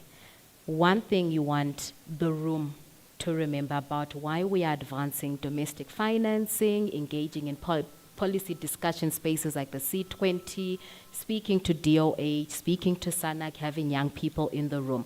30 seconds. Dr. Madonsela, we'll start with you. I think my take-home message for everyone here, because the media is here, is that I think we have still got stories to tell. We have not reached where we want to be with the HIV epidemic. We have policies and strategies in place. Implementation and financial resources needs to be improved. And we also need to understand the crossroads and the impact of the social determinants of health as we proceed in looking for funding, implementing our policies, and really giving the voice to the people who we are serving so that we can be able to understand what are their challenges and be able to then move forward and improve the HIV response in our communities. We really want to advocate for the unique identifier and better systems, as Comrade Mapalana said, because without data, you can't make decisions. You can't respond. It becomes something very difficult. It's like you are working in the darkness. Data is power. It actually informs you where you need to go, what you need to do, and to also plan as they are sitting in the C20, because that data will be able to inform the decision-making bodies as we are doing our resource mobilization and ensuring that we are hearing the community voices and improving the trajectory of the HIV epidemic in South Africa. No, I think for me it's focusing on quality, given the quantities that we are dealing with across different spheres. And to use my nemesis, Donald Trump, when Iran and Israel were bombing each other, he decided that I want to end these things, and he sent the pinpointed American aeroplanes to go and deal with what they had understood to be the problem, which is about data. I'm not the proponent of war. I'm just saying that he identified where they believed the problem was, they went straight for the problem, and the war has abated. People can now get into the room and get into a different type of conversation. And that's the approach that we basically need to have. What is the problem? Let's go for it, and let's have solutions. Thank you. Okay, no, thank you. From my side, I would maybe start with the support that is required. it's the support as we are doing the health campaigns that are all inclusive, not only looking at TB and HIV, and also looking at the support through resources. Obviously, when you talk of resources, you're talking of three components. It's human resource, non-human resource, and in this instance now, the IT resource, because that's one of the biggest challenges that the department is having. And then the last 2 points under the support, it's talking to advocacy. Can we please go out there and advocate for both TB and HIV access to care? And then lastly, with the support, it's the infrastructure. I mean, the financial support will assist when it comes to the infrastructure. Our facilities are a bit of dilapidated, so if we can get the support through the infrastructure. But as I'm closing, I just want to make mention of the 1 million Close the Gap campaign that has demonstrated notable success in terms of improving HIV response efforts, but also facing the significant gaps and challenges that we are seeing. But we are obviously trying to address those issues in a critical phase and ensuring that equitable access to services and achieving the optimal health outcomes for individuals living with both TB and HIV. We are continuing with the commitment, especially when it comes to collaboration and innovations that are put in place so that we can move forward in overcoming these obstacles and sustain the progress that we are starting to see going forward. Thanks. Thank you. I think my takeaway is that, government and donors must be, they must try to, co-create with young people. Otherwise, the systems and initiatives that they continue creating will leave us behind and also leave them behind because it does not only just affect us. So we must be able to confront the things that they are not willing to change. And even if it's uncomfortable for them, they must try to partner with young people because we all want to get to the same place. Thank you. Thank you. And thank you once again to our panelists for a rich and robust discussion. If we could please give them a round of applause, and then we'll open up for any questions from the room. Thank you kindly. Questions? The floor is open. Comments and concerns are also welcome. Comrade Monwabisi. We'll take a hand. Comrade is number 1. Gentleman in the back is number 2. Lady over there is number 3. Can we get a mic? 1, 2, 3. Yeah, we'll start. 4. Thank you.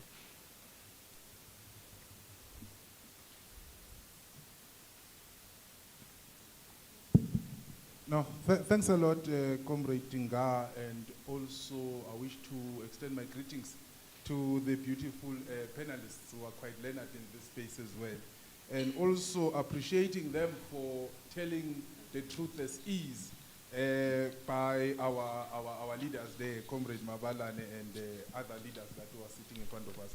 So I think what has been discussed thus far, it's quite critical, and I think it's a call on all of us in the room to say we've got to work together and do away with this thing of working in silos, because I think that has created the gaps that we find ourselves in. However, the biggest elephant in the room right now when it comes to TB is to say, how do we work together to reduce the new TB infections in the communities? Right now, the data tells us that at least we've made a stride by 10% from 280,000 per annum to now 270,000 per annum people who are contracting TB in the country. That's where we need to focus our efforts in, and further reduce the TB mortality in terms of the data that we have as well. Because right now, per annum, we have people who are dying of TB who amounts to 54,000 per annum. And also, out of that 54,000, 31,000 of them are people who are co-infected with HIV. Therefore, the social determinants come into play because they're the ones that are creating the very same problems we have. But those are not the comments I wanted to get into. Where I wanted to go actually is to say, how do we improve TB financing so that we can be able to respond to infrastructure, human resource, and also improving access to data and also improving systems, which what the government was saying. And if it is government that's crying foul, who else can be able to be the forefront in ensuring that we're able to respond to some of those gaps as well? And then also the panelist there from government was talking about the nerve center meetings. It's quite correct. But now the question is to say, everybody that needs to participate in that particular nerve center meeting, are they actually gaining access, right? So it's the question that we seek to resolve. Therefore, that means we need to expand the size of participation dealing with those issues as well. And then also, I think what has not been discussed at a great extent here is to say, to what point all of us should say, when are we going to treat TB as we dealt with COVID-19? Because that's what it requires, looking at the extent of which it is killing, people. So I think TB has to be treated as COVID-19 as well. But in light of all of that, the work that has been done now in collaboration with government, Dr. Madonsela and Dr. Bandile was there when we were launching the TB caucus. What needs to be done at this stage, but what I also want to take as a stride as well, was that on the day of that TB caucus launch, we're able to develop a roadmap to say how do we go to communities as stakeholders, and then also develop an action plan. Therefore, now what we need to do is to say, how do we leapfrog on that particular work in communities, starting at the province, going to districts, going to sub-districts, going to facility by facility as well, so that we're able to make impact to those who have least access to these type of settings. So that is the work that actually needs to be done now. In terms of why do we see people disengaging from care, that has been discussed at a great extent. However, now the question that we have not resolved, which is tantamount to the very same issue of inequality in our country, is the fact that now we still have people who do not have equitable access to quality health care, despite what the Constitution is saying, Section 27, subsection 1A. And also those who have that least access in the healthcare facilities in the communities, what Section 10 and 9 are saying, that they need to be treated with respect, those people are still treated very badly, if we can put that bluntly. And is to say now, how do we ensure stakeholders to say, those people who are using public healthcare services are not being discriminated, are not being actually treated with the disdain that they experience now. So that it should also translate to the general service delivery in those communities that is in shambles, right? So that's what needs to be done, but it has to be factored in the broader advocacy that we are actually doing. So those are some of the things that I thought maybe we can be able to discuss. But Comrade Maps, taking you into our confidence in the province of Gauteng, we are working in the communities who are doing door-to-door, we're engaging with our communities, especially those who are regarded or classified as, working class, if you like. So that's where we are. We've attended this meeting by invitation, but our work is happening in the communities. And it's good that we have this particular platform to bridge that particular gap and expand the knowledge and experience as well.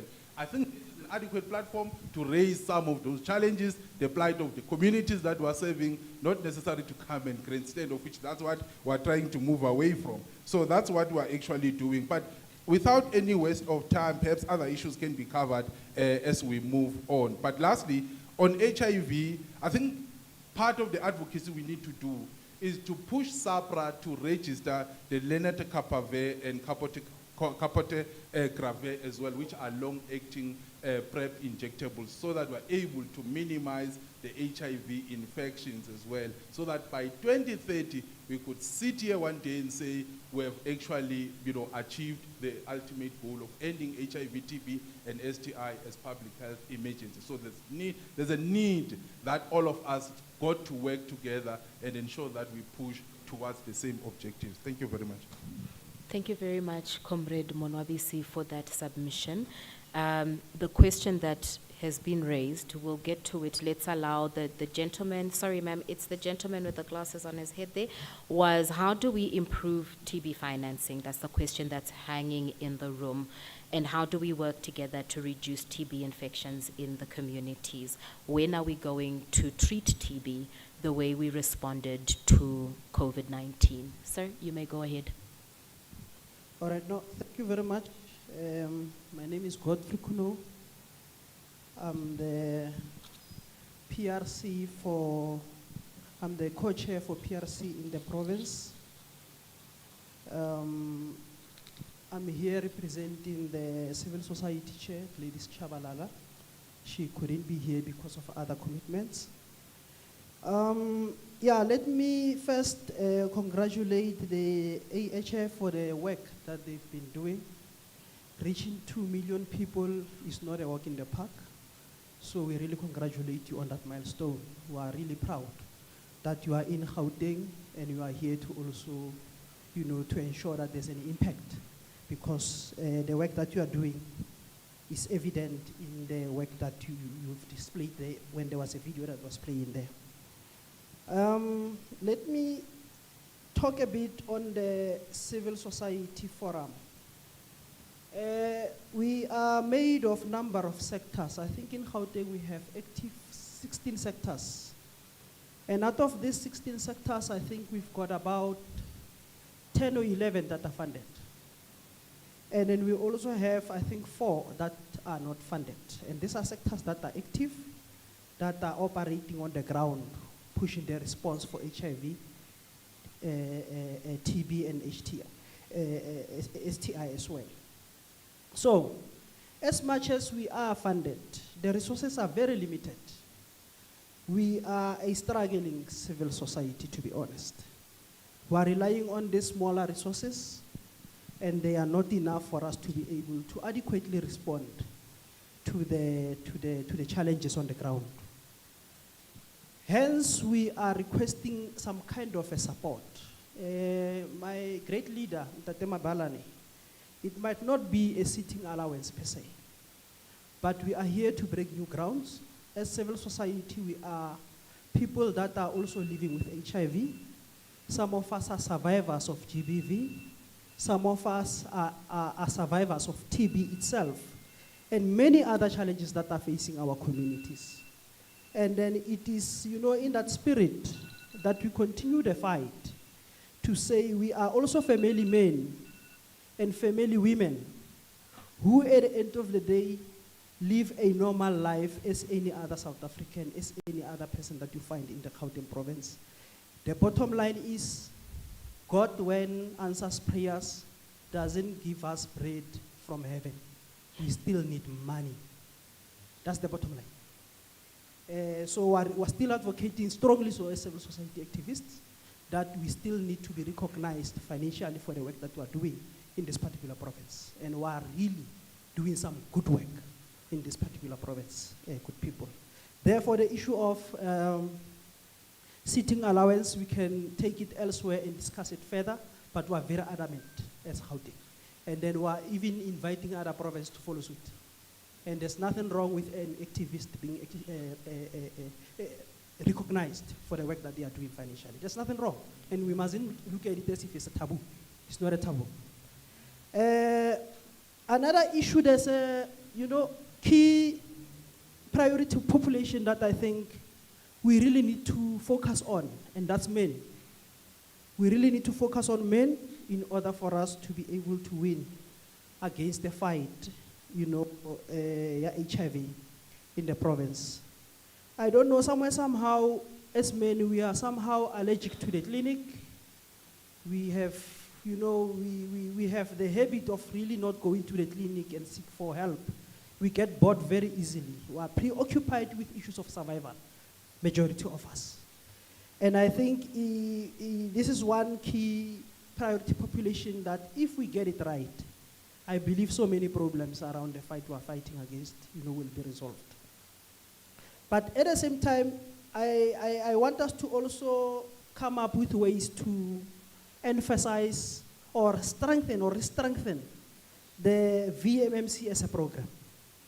Because that program is very powerful. For me, it remains one of the best preventative strategies in Gauteng that is really going to assist us, to fight against HIV. So we've realized that as in number of years, as we have been employing the strategy to circumcise number of young people, there are challenges there. And I think we need to take to account to deal with these challenges. Sometimes we take these young people to facilities for circumcision, and they stay there from 9 o'clock until 12 o'clock midnight. And those are the realities that we are faced in Gauteng. We need to start looking at what could be the best way to approach this particular issue, more especially during the peak season, like your June, July, somewhere there. That's where you really see some serious challenges. We have a challenge where a child will go to the facility from 8 o'clock or 9 o'clock until, say, around 12, and during the day, they are not given anything to eat. Yesterday, we had a case where one of the young boys fainted in the facility because of the young man was hungry, you know. So those are the issues that we really need to look at and be able to address. We also have a situation where a young boy has been circumcised, and you realize that perhaps there was something that was not properly done on the penis. And what happens is that now he's beginning to suffer. And because of the cutting organizations is done with the work, they are no longer able to respond to the emergency. Now the emergency is left with the NGO or the person that was mobilizing. So if there could be strategies in place that are going to make sure that when there's an emergency, we are able to attend to that emergency as quickly as possible, because we are dealing with the manhood here. So it's very important that we deal with such challenges, good people. It's just to mention a few in this particular platform. We've got a full report which we could engage further outside this particular platform. But these are the things that this is one program that we believe in, as much as there are a few challenges there and there, but we believe as civil society that we can really push this program so that it can create the impact that we want and ensure that, you know, our men are safe, as much as they do not want to go to the clinic, so on and so forth. But once they are circumcised, we know we reduced the possibilities of them to catch HIV and so on. So yeah, and finally, I think let us also look Godfrey, I'm going to ask you to summarize very quickly. This is the last point, and I'm not going to People are sensitive about their lunchtime. Yeah, the last point is the PUP, the pickup points. If we can try and get as many organizations, civil society organizations in our province, to turn their offices or their, you know, spaces into PUP, so that we remove the burden of taking treatment from the clinics. We take clinics from community-based organizations. And I think if we do that, we will be able to win against this fight that we're fighting against. Thank you so much. Thank you very much, Mr. Godfrey. We look forward to collaborating with you in advancing the men's health-seeking behavior and health response agenda. We are reviving the Boys to Men initiative as AIDS Healthcare Foundation Africa Bureau. So I'm going to take you up on that collaboration to advance that agenda. Ma'am, you may go ahead. Okay, thank you very much. So I understand my timing is limited. So I'm going to try and be faster. Thank you to AHF for the invitation, Dr. Madonsela. I am Tabisa Selekhe Maqhetseba, and I'm the country rep from PATA. So PATA stands for Pediatric and Adolescent HIV Treatment in Africa, and I'm also representing the Technical Working Group for Global Alliance to End AIDS in Children by 2030 at the national level. So I think I wanted to touch base on what Dr. Madonsela was talking about regarding the caregivers. I think in our previous life together with Dr. Madonsela, we've done a lot of advocacy around children's HIV treatment. I think the Department of Health spoke about having treatment that's palatable, and also children that could actually manage to get to a level of having the ALD or a fixed dose combination, because I think that's ultimately what would assist us in terms of adherence for children. But we're noticing a very demotivating aspect, in a sense that in all these different campaigns that we see in the country, children, pregnant women, breastfeeding women, adolescents tend to be kind of left behind. And I think our cascade as a country would indicate such. So I think as a country, we really need to look at the caregiver support and noting the fact that not all caregivers are the actual biological parents. So we need to make sure that treatment literacy, programs like treatment literacy actually touch base to those caregivers that are looking after those children, that sometimes they know that they are living with HIV and sometimes they actually don't. So that also leads me to the issue around maybe having communities really assisting in terms of the disclosure to children. Because I think what we're seeing now is that we're having adolescents and young people that are actually having mental health issues related to them finding out at a very later stage that they are actually living with HIV because disclosure was kind of omitted to them at a younger age. So yeah, just saying that the 1.1 Close the Gap campaign needs to really look and focus on children and adolescent issues. So I'm happy Nomonde is in the panel today. And just to highlight that Nomonde is also working with PATA in terms of highlighting adolescent issues. And she spoke, or actually she asked a question around what systems are in place that we could build in to support adolescents and young people in our spaces. And I'm saying spaces because that includes community and also facilities. And I think we really need to look at how do we strengthen the AYFS component in making sure that it delivers and brings in comprehensive service that the policy actually highlights. And also, I think Uputi mentioned the issue of PrEP. We've started noticing that, again, pregnant women, breastfeeding women are kind of left behind when you talk PrEP provision. And we know that our guidelines in the country are saying women should actually get PrEP. Remember, we're saying ending AIDS in children, but for you to do that, you need to close the tab in pregnant women so that we now have children that are born HIV-free. And we think PrEP is the best modality to assist us on that. And lastly, I just want to say we are having plus minus 22,000, weekly HIV new infections in the country for young women 15 to 24. This is weekly infections.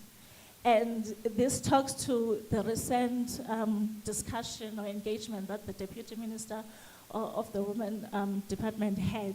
And I think as a community, we need to look back and look at who is infecting these children. While we're talking about men's engagement, we should actually look into who is infecting these children. We've got teenage pregnancy issues, and we know that some of those teenage pregnancies lead into new HIV infections. We also have the above 50 now being seen, or actually data showing us that we have high numbers of people over 50 with HIV infection. So just the link there, and also understanding how to engage men and also young boys. Not necessarily looking at all these young women programs that we've been doing for so many years, and just now target and focus more on young boys and men. So I think I'll leave it there for now. Thank you very much. Thank you very much, Thabisa. And you advance a very important point in terms of streamlining what guidelines say and what implementation is reflecting. And also, the minister did say something around the age of consent when you look at teenage pregnancy. So it needs to be a multi-sectoral discussion. Some of these young people are impregnated by men that have no business engaging with young children. But also there's gaps in strengthening even uptake and response to contraceptives. We're going to give ma'am the last say. Over here, our speaker number 4. And then we will have to close, unfortunately. These are billed per hour, apparently, so they might want their room back. But please, I encourage you to have these discussions while we are grabbing some lunch. Go ahead, ma'am. Thank you so much, Nga, and thank you to the AHF to convene this meeting. My name is Sihle Mahonga, and I'm part of the TB Accountability Consortium. I have more of just remarks than questions. And I guess as AHF, as well as other stakeholders that are here, we still have more work to do. And I just want to just pinpoint some numbers and stats. We had 27,000 healthcare workers who were pulled from the system when we had the January 24 announcements. That is still a problem. And that was an operational loss in terms of the country. We still have a Close the Gap campaign, as we have mentioned, which, because of that operational loss, has around 4 to 6 billion rand in terms of a shortfall. That is a problem. We have an End TB campaign, which still needs 600 million in terms of testing. That End TB campaign, just to sort of just give like a really brief summary, we wanted to test 5.5 million people for TB. As we know, around 60% of people who are co-infected with TB also have HIV. So this is a problem that we need to bring forth to the table. And then we have a 5 billion rand out of a 33 billion annual health budget that we still have. So we've been given 5 billion, but actually annually we were needing 33 billion. And I guess this kind of then links to what Monobisi had mentioned in terms of health financing. We know that health financing is actually, the implementation is at a district level. So, what is there? District health program grant is something that we're needing to, kind of engage with. And I guess at a provincial level, as those within the Department of Health, as well as other implementation partners, we're needing to actually find other ways and mechanisms to actually engage, those district allocations so that we can actually deal with the HIV and TB, pandemic that we have in our country. The TB Accountability Consortium is actually part of an organization called the Rural Health Advocacy Project, which deals within the equitable access to those within rural health settings. We know within those who are main healthcare users within the rural settings are women, children, and young people. As you've said, as Liba is a young person who's representing the panel today, we are living in a new age, or you are living in a new age of HIV and TB world. We are no longer within the settings of trying to have marches on the streets in terms of people living with HIV actually having ART treatment. You are living in a new world now with a digitized interface.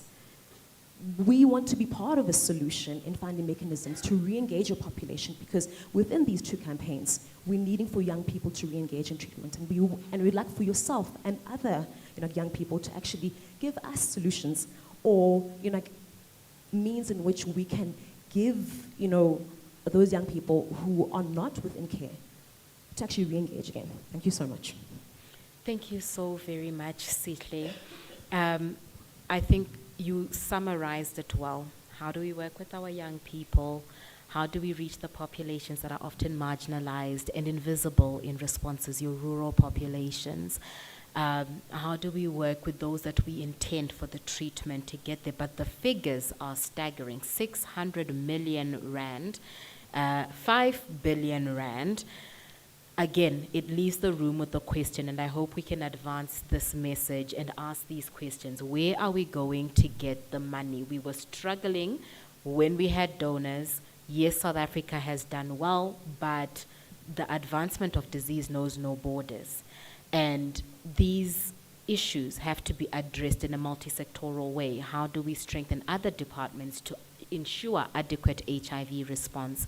So where is the money? How do we innovate so that we can leverage other spaces? It should not only be Nando's contributing to the global fund. I pay too much in banking taxes and charges for that sector to not be bringing up a lot of money for health response. So how do we encourage that for this room? And with that, ladies and gentlemen, I thank my panel and I thank the audience. Thank you for the reflections, and please do mingle at lunchtime. That is it on my part. My colleague Matsia Tsotesi is going to come and she will give us just some final closing remarks.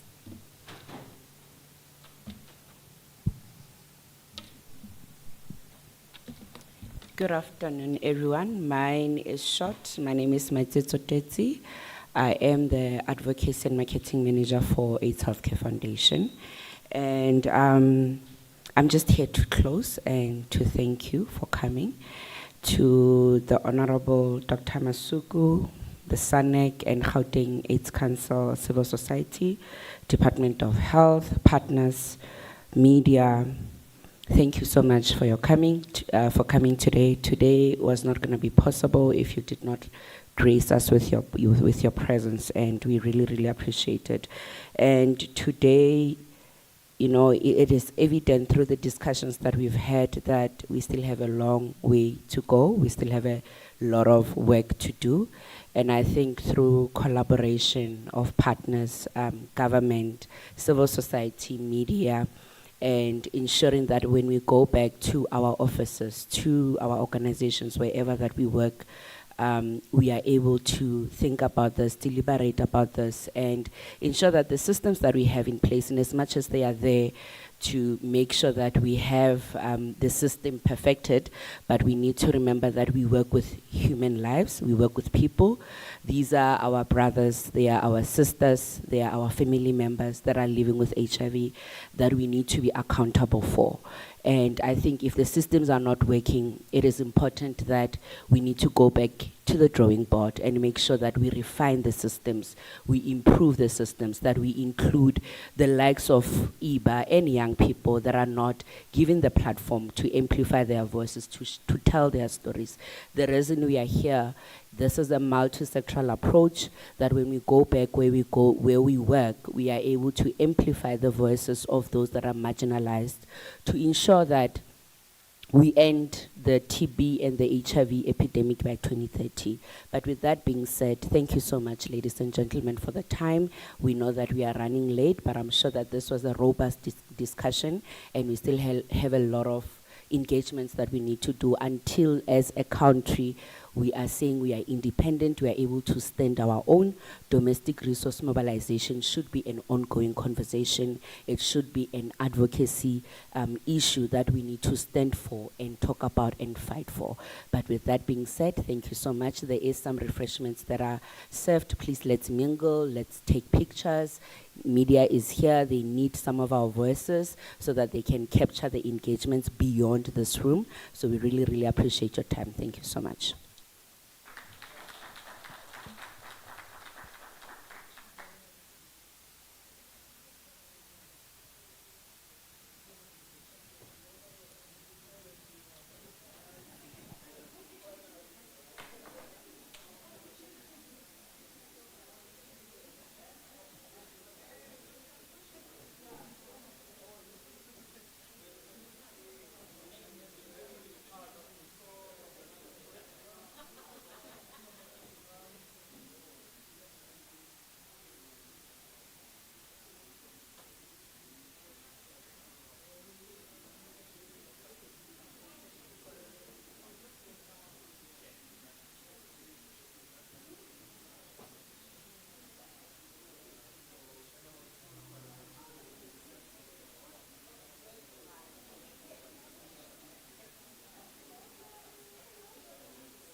Are we coming in?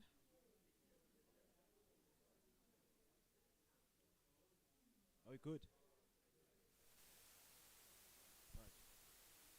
All right, very interesting things that are happening right here at the Protea Hotel. And joining me right now is Miss Nga from the Care Foundation. You know, she's just going to sum it up and summarize what just happened right here at the Protea Hotel in terms of the expectation and right now, where are we heading after this conversation, and also insightful conversation that was had with the panel discussion right here. So, Ms. Nga, welcome to the Vuka Breakfast Show once again. And as we hosted you at the Rain Show, you know, we had a lot to speak about. But now I want us to speak about the highlights that took place in today's conversation, especially the panel discussion, you know, that was happening. Can you just please lead us and just to summarize with us what happened today and where are we heading actually? Absolutely. Thank you so much. Firstly, let me appreciate you taking up the invite to be here. One of the reasons we held this dialogue is to resensitize and advocate for strengthened partnership with the media to help us to advance the agenda in HIV response and domestic financing or domestic resource mobilization in South Africa, where it pertains to public health. Now, we were joined by our country program director, Comrade Mabalane Mufundisi, on behalf of SANAC and the C20. We had Mr. Themba Ngwenya and we had Ibano Mondengema, a youth advocate and the Her Voice Fund ambassador for South Africa. And our discussion, as nimble as we were, took the form of where are we in HIV response for South Africa? We looked at the strides. I have to acknowledge that the government of South Africa has done a lot to rein in the pandemic that is HIV. But a lot is not enough if there's still potential for those gains to be lost. And that's how we got to the discussion today. We reflected on the gains, hearing from AIDS Healthcare Foundation, CPD, as an implementing partner, hearing from the South African National AIDS Council, Civil Society Forum, hearing from the Department of Health, and also hearing from a young person who is an end user of the HIV response. We have a long way to go. We cannot celebrate strides without strengthening political will. What Comrade Mufundisi said was absolutely powerful. We've had two leaders that we know in the public domain for South Africa. May his soul rest in peace, the former DP, our honorable president in his capacity at some point in our history. And the lack of political will is a direct contributor to the negative and adverse impact of HIV, TB, malaria, communicable and non-communicable diseases. If we don't harness that, if politicians don't personalize HIV response, they don't allocate adequate resources, they don't visit infrastructure to see how dilapidated it is, they don't interrogate some contributing factors to the patient experience. And that came out strongly. It was a privilege and an encouragement to hear Iba take Comrade Mabalane to account and say, no, you cannot just sweep under the rug and minimize our lived reality. They have different experiences. He takes chronic medication for non-communicable diseases. She's a chronic patient for HIV treatment. But how are we treating the two? His diabetes doesn't hold stigma. Her HIV does. So that really came around. I was so grateful that the discussion was holistic in that when we talk about domestic resource mobilization, we're not just say throw money to the budget for HIV, but interrogate so that your resources are adequately placed. Very interesting that you mentioned that because there were some of the questions, and challenges that, were raised among the panel, among the people who were attending right here. And it's very interesting that some of the information, because they spoke about rather than, giving people treatment, find out what they want, and that will lead me to now, before we close, to speak to someone who is listening and watching out there in terms of what you guys have done, and now where are you guys going? Are you going to host more of these, or we are going to have another one next year? So where are we going after here? Let's hope it's not next year. HIV public health advocacy is a day-to-day because we are continuing to lose millions to diseases that are preventable, treatable, and curable in some instances. But where to from here? We want to be able to advance this agenda within the media platforms, hence strengthening and advocating for a strengthened collaboration. We can't drive this into parliament without putting it in the eyes and ears of parliamentarians and decision makers. We want to bring this to the footstool of Dr. Aaron Motsoaledi. We want the Portfolio Committee on Health to be present the next time we hold such a discussion, because we may not be able to take Monde into the parliament, but they can come to us where we are facilitating this discussion or engage her and advance it. We want Honorable Ramaphosa, the first citizen, to ask us questions to say, so you are experts in HIV response, in public health. As the AIDS Healthcare Foundation, how can we work together? As the TB Accountability Consortium, how can we work together? They work closely with SANAC, but you know, some of these spaces, they rattle each other inside and they're closed off even to civil society participants. There are people in civil society that have never interacted and conversed with Comrade Mabalane or even with Comrade Monwabisi.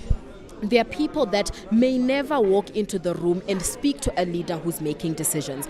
So to answer your question, where to from here? We want the media to invite us. We have the expertise. You heard just a segment of our ongoing continued advocacy on data, on treatment, on prevention, on adherence, on retention, on young people, pediatrics, vaccines, access to treatment. We are a diverse and robust organization with expertise that goes back to 1987. And we are not the largest independent provider by fluke.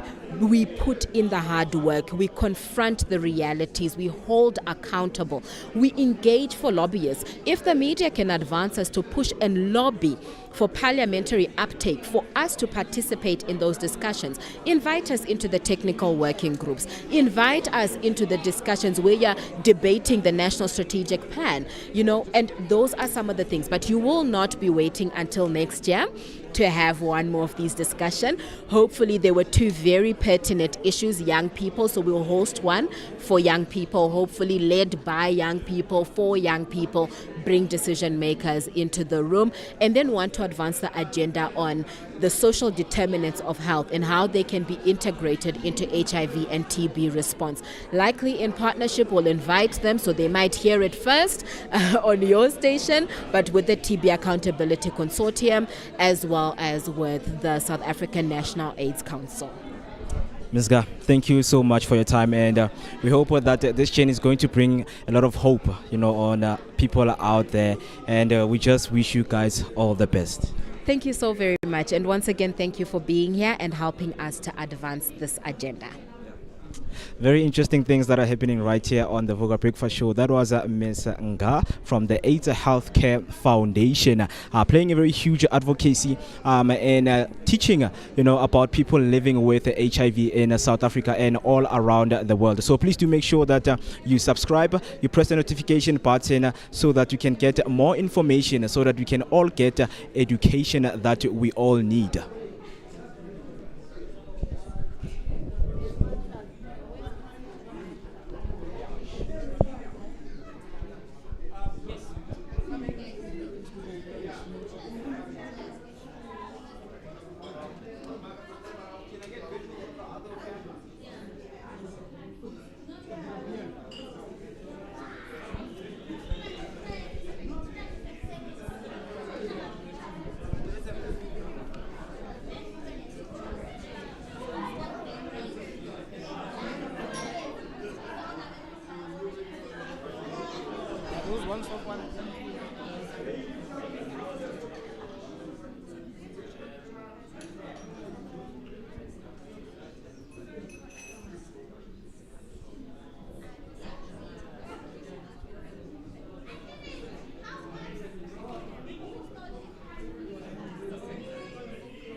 Yes, welcome back right now. So here we are here with Mr. Ngwenya, a representative from the Department of Health. And Mr. Ngwenya, so far, how has your association been working hand in hand with EAHF? And how do you think that the department has helped the AHF actually change the stigma around HIV and AIDS and also improve the health system for the South African people? No, good afternoon, and thank you very much for inviting me. No, the relationship has been great, and I think it's growing in leaps and bounds. We've been working with AHF for quite some time now, and through our collaboration, we've seen the improvement when it comes to our HIV and TB performance. They're supporting us in 2 districts in Gauteng. It's Johannesburg, which is one of the biggest districts in the province, and also in Sidibeng. And what we've seen is our caseload for both TB and HIV has improved, case finding and linkage to care. And for those that we have already linked to care, we've also seen that, especially with the HIV ones, there is that a huge viral load uptake and also viral load suppression. We're not where we want to be, but we are gradually getting there. And then when it comes to TB, it's also assisting when it comes to End TB campaign. You know that we've got a campaign that we are currently running, the 5 million End TB campaign. We are increasing in when it comes to case finding, testing for those TB patients, and also the data is showing. So I would say that the relationship and the collaboration is good and is yielding positive results. And I'm looking forward to working with them going forward. Oh, that's amazing work. So we've also noticed that one of the audience members here raised the fact that it's about time maybe that the department treated the TB increase as a COVID situation, because we see that more and more people have been contracting TB, and more out of all of those people, some of them are not getting the help that they need. So in which way do you think that the department could help to tackle the whole issue when it comes to dealing with tuberculosis, with TB, and also lowering the high rate in terms of patients that have been found with TB? Actually, we are making strides when it comes to dealing with TB in totality. Now, let me start with the TB deaths that one of the colleagues on the floor raised. In the Gauteng province, we've noticed that we are seeing a high number of TB deaths. We've monitored that on quarterly basis, which eventually gave us a plus minus 2,000 TB deaths annually. And then from there, we've started to conduct the roadshows and the support visits to the hospitals, where we are sort of supporting, mentoring, guiding the clinicians that are managing TB, and starting with identifying TB, finding those patients who are having TB, managing the TB, leading up to the positive outcomes. That would be your treatment success or your treatment cured when it comes to TB. But now we've also made sure that we are rolling out the TPT preventative therapy for TB. It has been rolled out in a fully large scale, so that everybody who is eligible of TB prophylaxis, who don't have TB, they are given a prophylaxis, and we are monitoring the uptake of a prophylaxis, and it's going well so far. And then lastly, it's the road shows that we as the province we are doing. We are having 2 streams of support visits that we are doing. It's the program supporting the facilities throughout the province, and also one of our center of excellence, which is a Sizwe Hospital resistance TB. We are supporting all the facilities that are rolling out drug resistance TB medication. So we are supporting those clinicians in terms of making sure that we assist them, we support them, we mentor them when it comes to DRTB management, because we've also seen that there is a lag when it comes to DRTB management. But lastly, we are also conducting trainings through our partners. One of those partners is AHF, whereby we are training clinicians on TB and HIV collaboration management, because most of the time our patients are presenting with are co-infected, which makes it a bit complicated to manage them. But through the trainings that we are rolling out, we are also seeing an improvement in that regard. So I'm sure going forward we'll start to see even the numbers dwindling down when it comes to TB deaths, and also the spiking of the TB infections will also go down through the prophylaxis that is being rolled out province-wide. No, thank you very much. So, and we also hope that those drives to teach people about about what TB is, they actually get a chance to learn and also find a way of preventing themselves and actually being able to actually spot the early stages of a possible tuberculosis outbreak. Now, thank you very much, Vigor Nation. We'll be right back with another yet insightful and amazing interview. Thank you very much. No problem.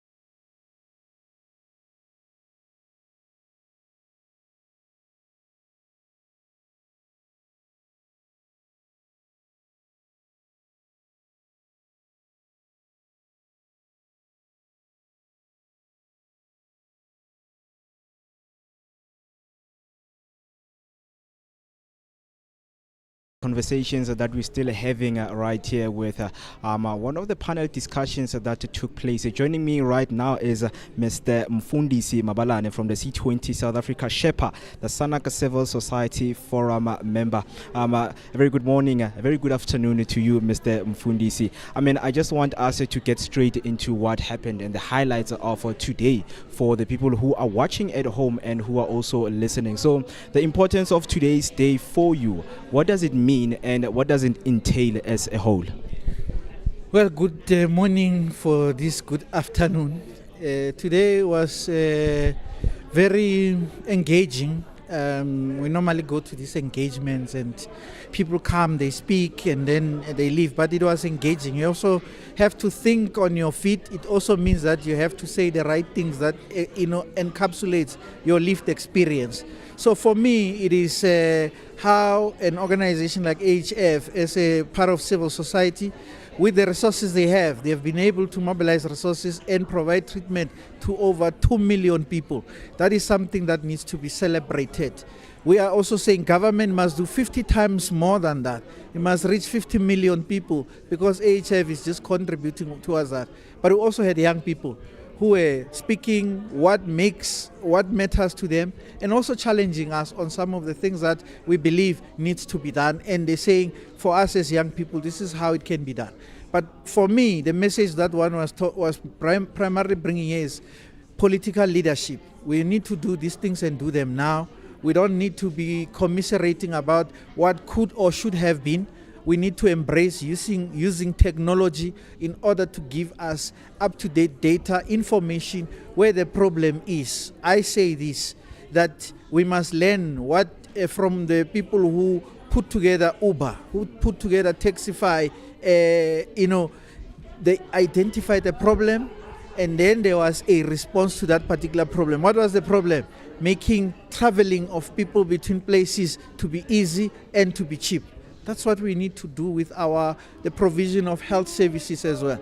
When people are sick, we need to ensure that before they get sick, we promote prevention. When they are sick, we're able to respond to their challenges as well. So for me, that is what was most telling, that we're able to tell it like it is. So now let's jump straight into using media to spread the message across. And as an organization, the partnerships that you guys are working on, how important is media, to be used as a media? Because young people right now, a lot of them are using and are jumping on social media platform. So let's speak about the importance of using media to spread the message across. Well, I grew up in the media. In my student days at the University of Natal, I was part of a community radio station, Durban Youth Radio, and I later on became part of the National Community Radio Forum. And at the time, we were talking about how we need to embrace technology so that it takes our radio station away from the studio into communities. At the time, social media was something that we could not even think it's something that was possible. Now it is here, it is today. If a community radio station does not embrace usage of social media, it will get out of business because it needs to ensure that it embraces the platforms that young people are most comfortable in. They want to be on X. They are on Instagram. They are on TikTok. I have a son and a daughter. They are on TikTok. What are they looking at? They are looking at audio-visual messaging. This thing of giving them posters, flyers with messages, they don't even look at it. But give them something that makes them laugh and in the process educate them. Then they will connect with the content that is out there. So for us to be able to do it is to package these stories of triumph that we have that makes sense to young people, that makes them cry because they can connect emotionally, that makes them laugh because it is bringing some sense of finding oneself in those things. So social media, we also have it at our fingertips. When I go to some of this engagement, I ask people, how many of you bought a newspaper over the weekend? And in the room, there's no one who puts their hands up. How many of you were listening to radio? Very few. But when I say how many of you have been on your phones just now, watching whatever media, consuming media, everybody is there. So we need to make sure that the money that was there, unfortunately, as it has happened with the check, we used to have a checkbook. It's no longer there. We are now using online banking transaction. There were newspapers. City Press is the one that died the last time. So people no longer want to read a newspaper. They want to read it in the palm of their hands. So we need to go there, but it's about packaging content in a manner that connects with the people that you are talking to. Is using the media budgets to ensure that the story that you are telling is also told. If there's 1 million of you that are out there telling the stories that we are doing, then we will have a nation that is conversing. People no longer watch the news at 7 o'clock. They watch them now as they happen now. So we have to ensure that we use the money to move towards that particular area, and then we come with content that connects to my daughter, that connects to my son. Because if I'm not talking to them in the language, and even myself, as an advocate in health, they don't listen to me. But when I bring them things that I also consume and say, this is important for you to know, then they come back and say, Daddy, that thing that you sent to me, it actually makes sense. And then I'm connecting to what you are doing over and above the other choices that they make. I mean, there's 1 million other choices on social media platform. It's just packaging the right content, ensuring that it connects with people. People don't want a straight-jacketed content. They want to laugh. They want to cry. They want to connect. And that's what we need to do. Social media allows us, all of us as social media champions, we can take our phone, package messages, connect and talk to people, and also watch what others are doing. Hence, we have influencers. Yeah. So right now, you just mentioned, the budget, and I heard when we were listening to some of the discussion that you guys were having is the misuse of the funds. I just want to know that how big is the matter of the the rightful use of funds and the mismanagement of the funds that are supposed to go into rightful places in South Africa as a whole? Well, the problem is big, but part of why it's big is if there is no management, then the problem becomes much bigger. So for us, that's why we're talking about quantity over quality, because the money is not enough. So the money that is available, if you have to buy 1 million antiretroviral pills, buy 1 million antiretroviral pills. It's one part. When you have them on stock, make sure that 1 million people or those 1 million pills are consumed to you get to zero of that, because you can buy them, put them in a warehouse. It's also another part of misuse of resources as well. So we already need to have a plan around it. But at the height of it, it's about ensuring that there is leadership. As I was making an example about General Mkhwanazi, the president has to act in terms of what he is saying, whether it's true. If it's true, there must be action. If it's not true, then he must account for creating stories and creating lies. So at the end of the day, we don't want money being wasted and people not getting services. Every cent counts and every cent must be used, because you have people in government, they get paid every month. You know what I always say? If the person who is pressing pay at government misses to press pay on payday, there's going to be mayhem in this country. And what do they use? Technology. So if they can't use technology just also to check the people who are getting HIV treatment, where they are, get your records into the system, they can't come tell us about technology being difficult. It is already being used by them just to pay salaries, because nobody gets paid with hard cash, nobody gets paid with a cash. They actually get paid using a technology-based platform. So yeah, we just need to ensure that this wastage is removed. Those who don't manage must be dealt with, and those who are procuring those things, they must do it properly, procure it from the right people, procure the right medication, and people who must get the medication must get it at the time that they must get it. So lastly, let's speak about the vision, going forward, maybe the next 2 years, the next 5 years. What are you guys envisioning for this country of ours? We are saying by 2030 we must end HIV as a public health threat. What does that mean? It means that new HIV infections must be at a minimum. For that to happen, it means that those that are HIV negative must be retained to be negative. How do we get that? It is to continuously talk to people so that they make correct sexual choices, so that they don't end up being infected. So those are young people that we have who are negative. We have about 7 million people that are HIV positive. We don't want 24 million people by 2030, because if we do nothing, then the numbers can double. And then that's going to be a big problem that we have. So prevention is most important. But secondly, it is also treatment, care, and support. Those that are HIV negative at the moment, some are young people who are born HIV positive. Some are people that have contracted HIV. What is it that we need to do to ensure that we keep them healthy?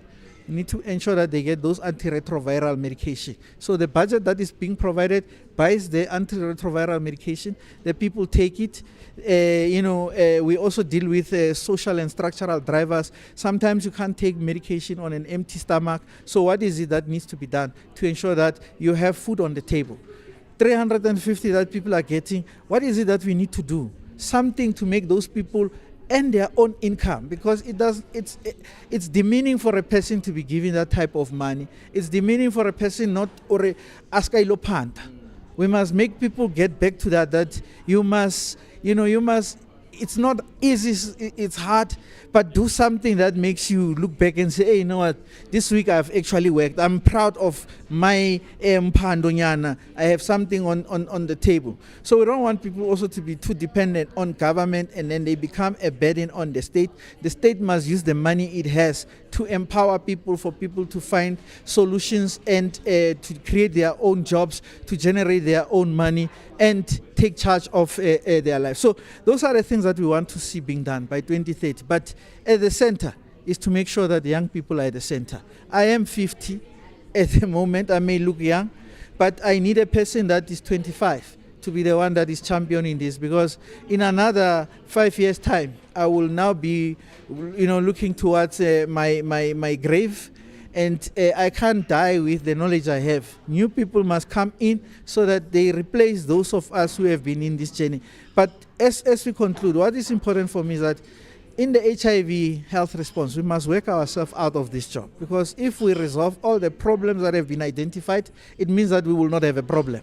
We will have resolved it, and with the HIV response will not be a job for us anymore. And that's where we need to go, and that's what we need to do. Comrade Mfundisi, thank you so much for your time and all the best. Thank you very kindly, and keep talking. Please keep engaging people using the platforms that you have. We will also follow you. We will also contribute as followers of the work that you churn out through the social media platforms that you have. Thank you.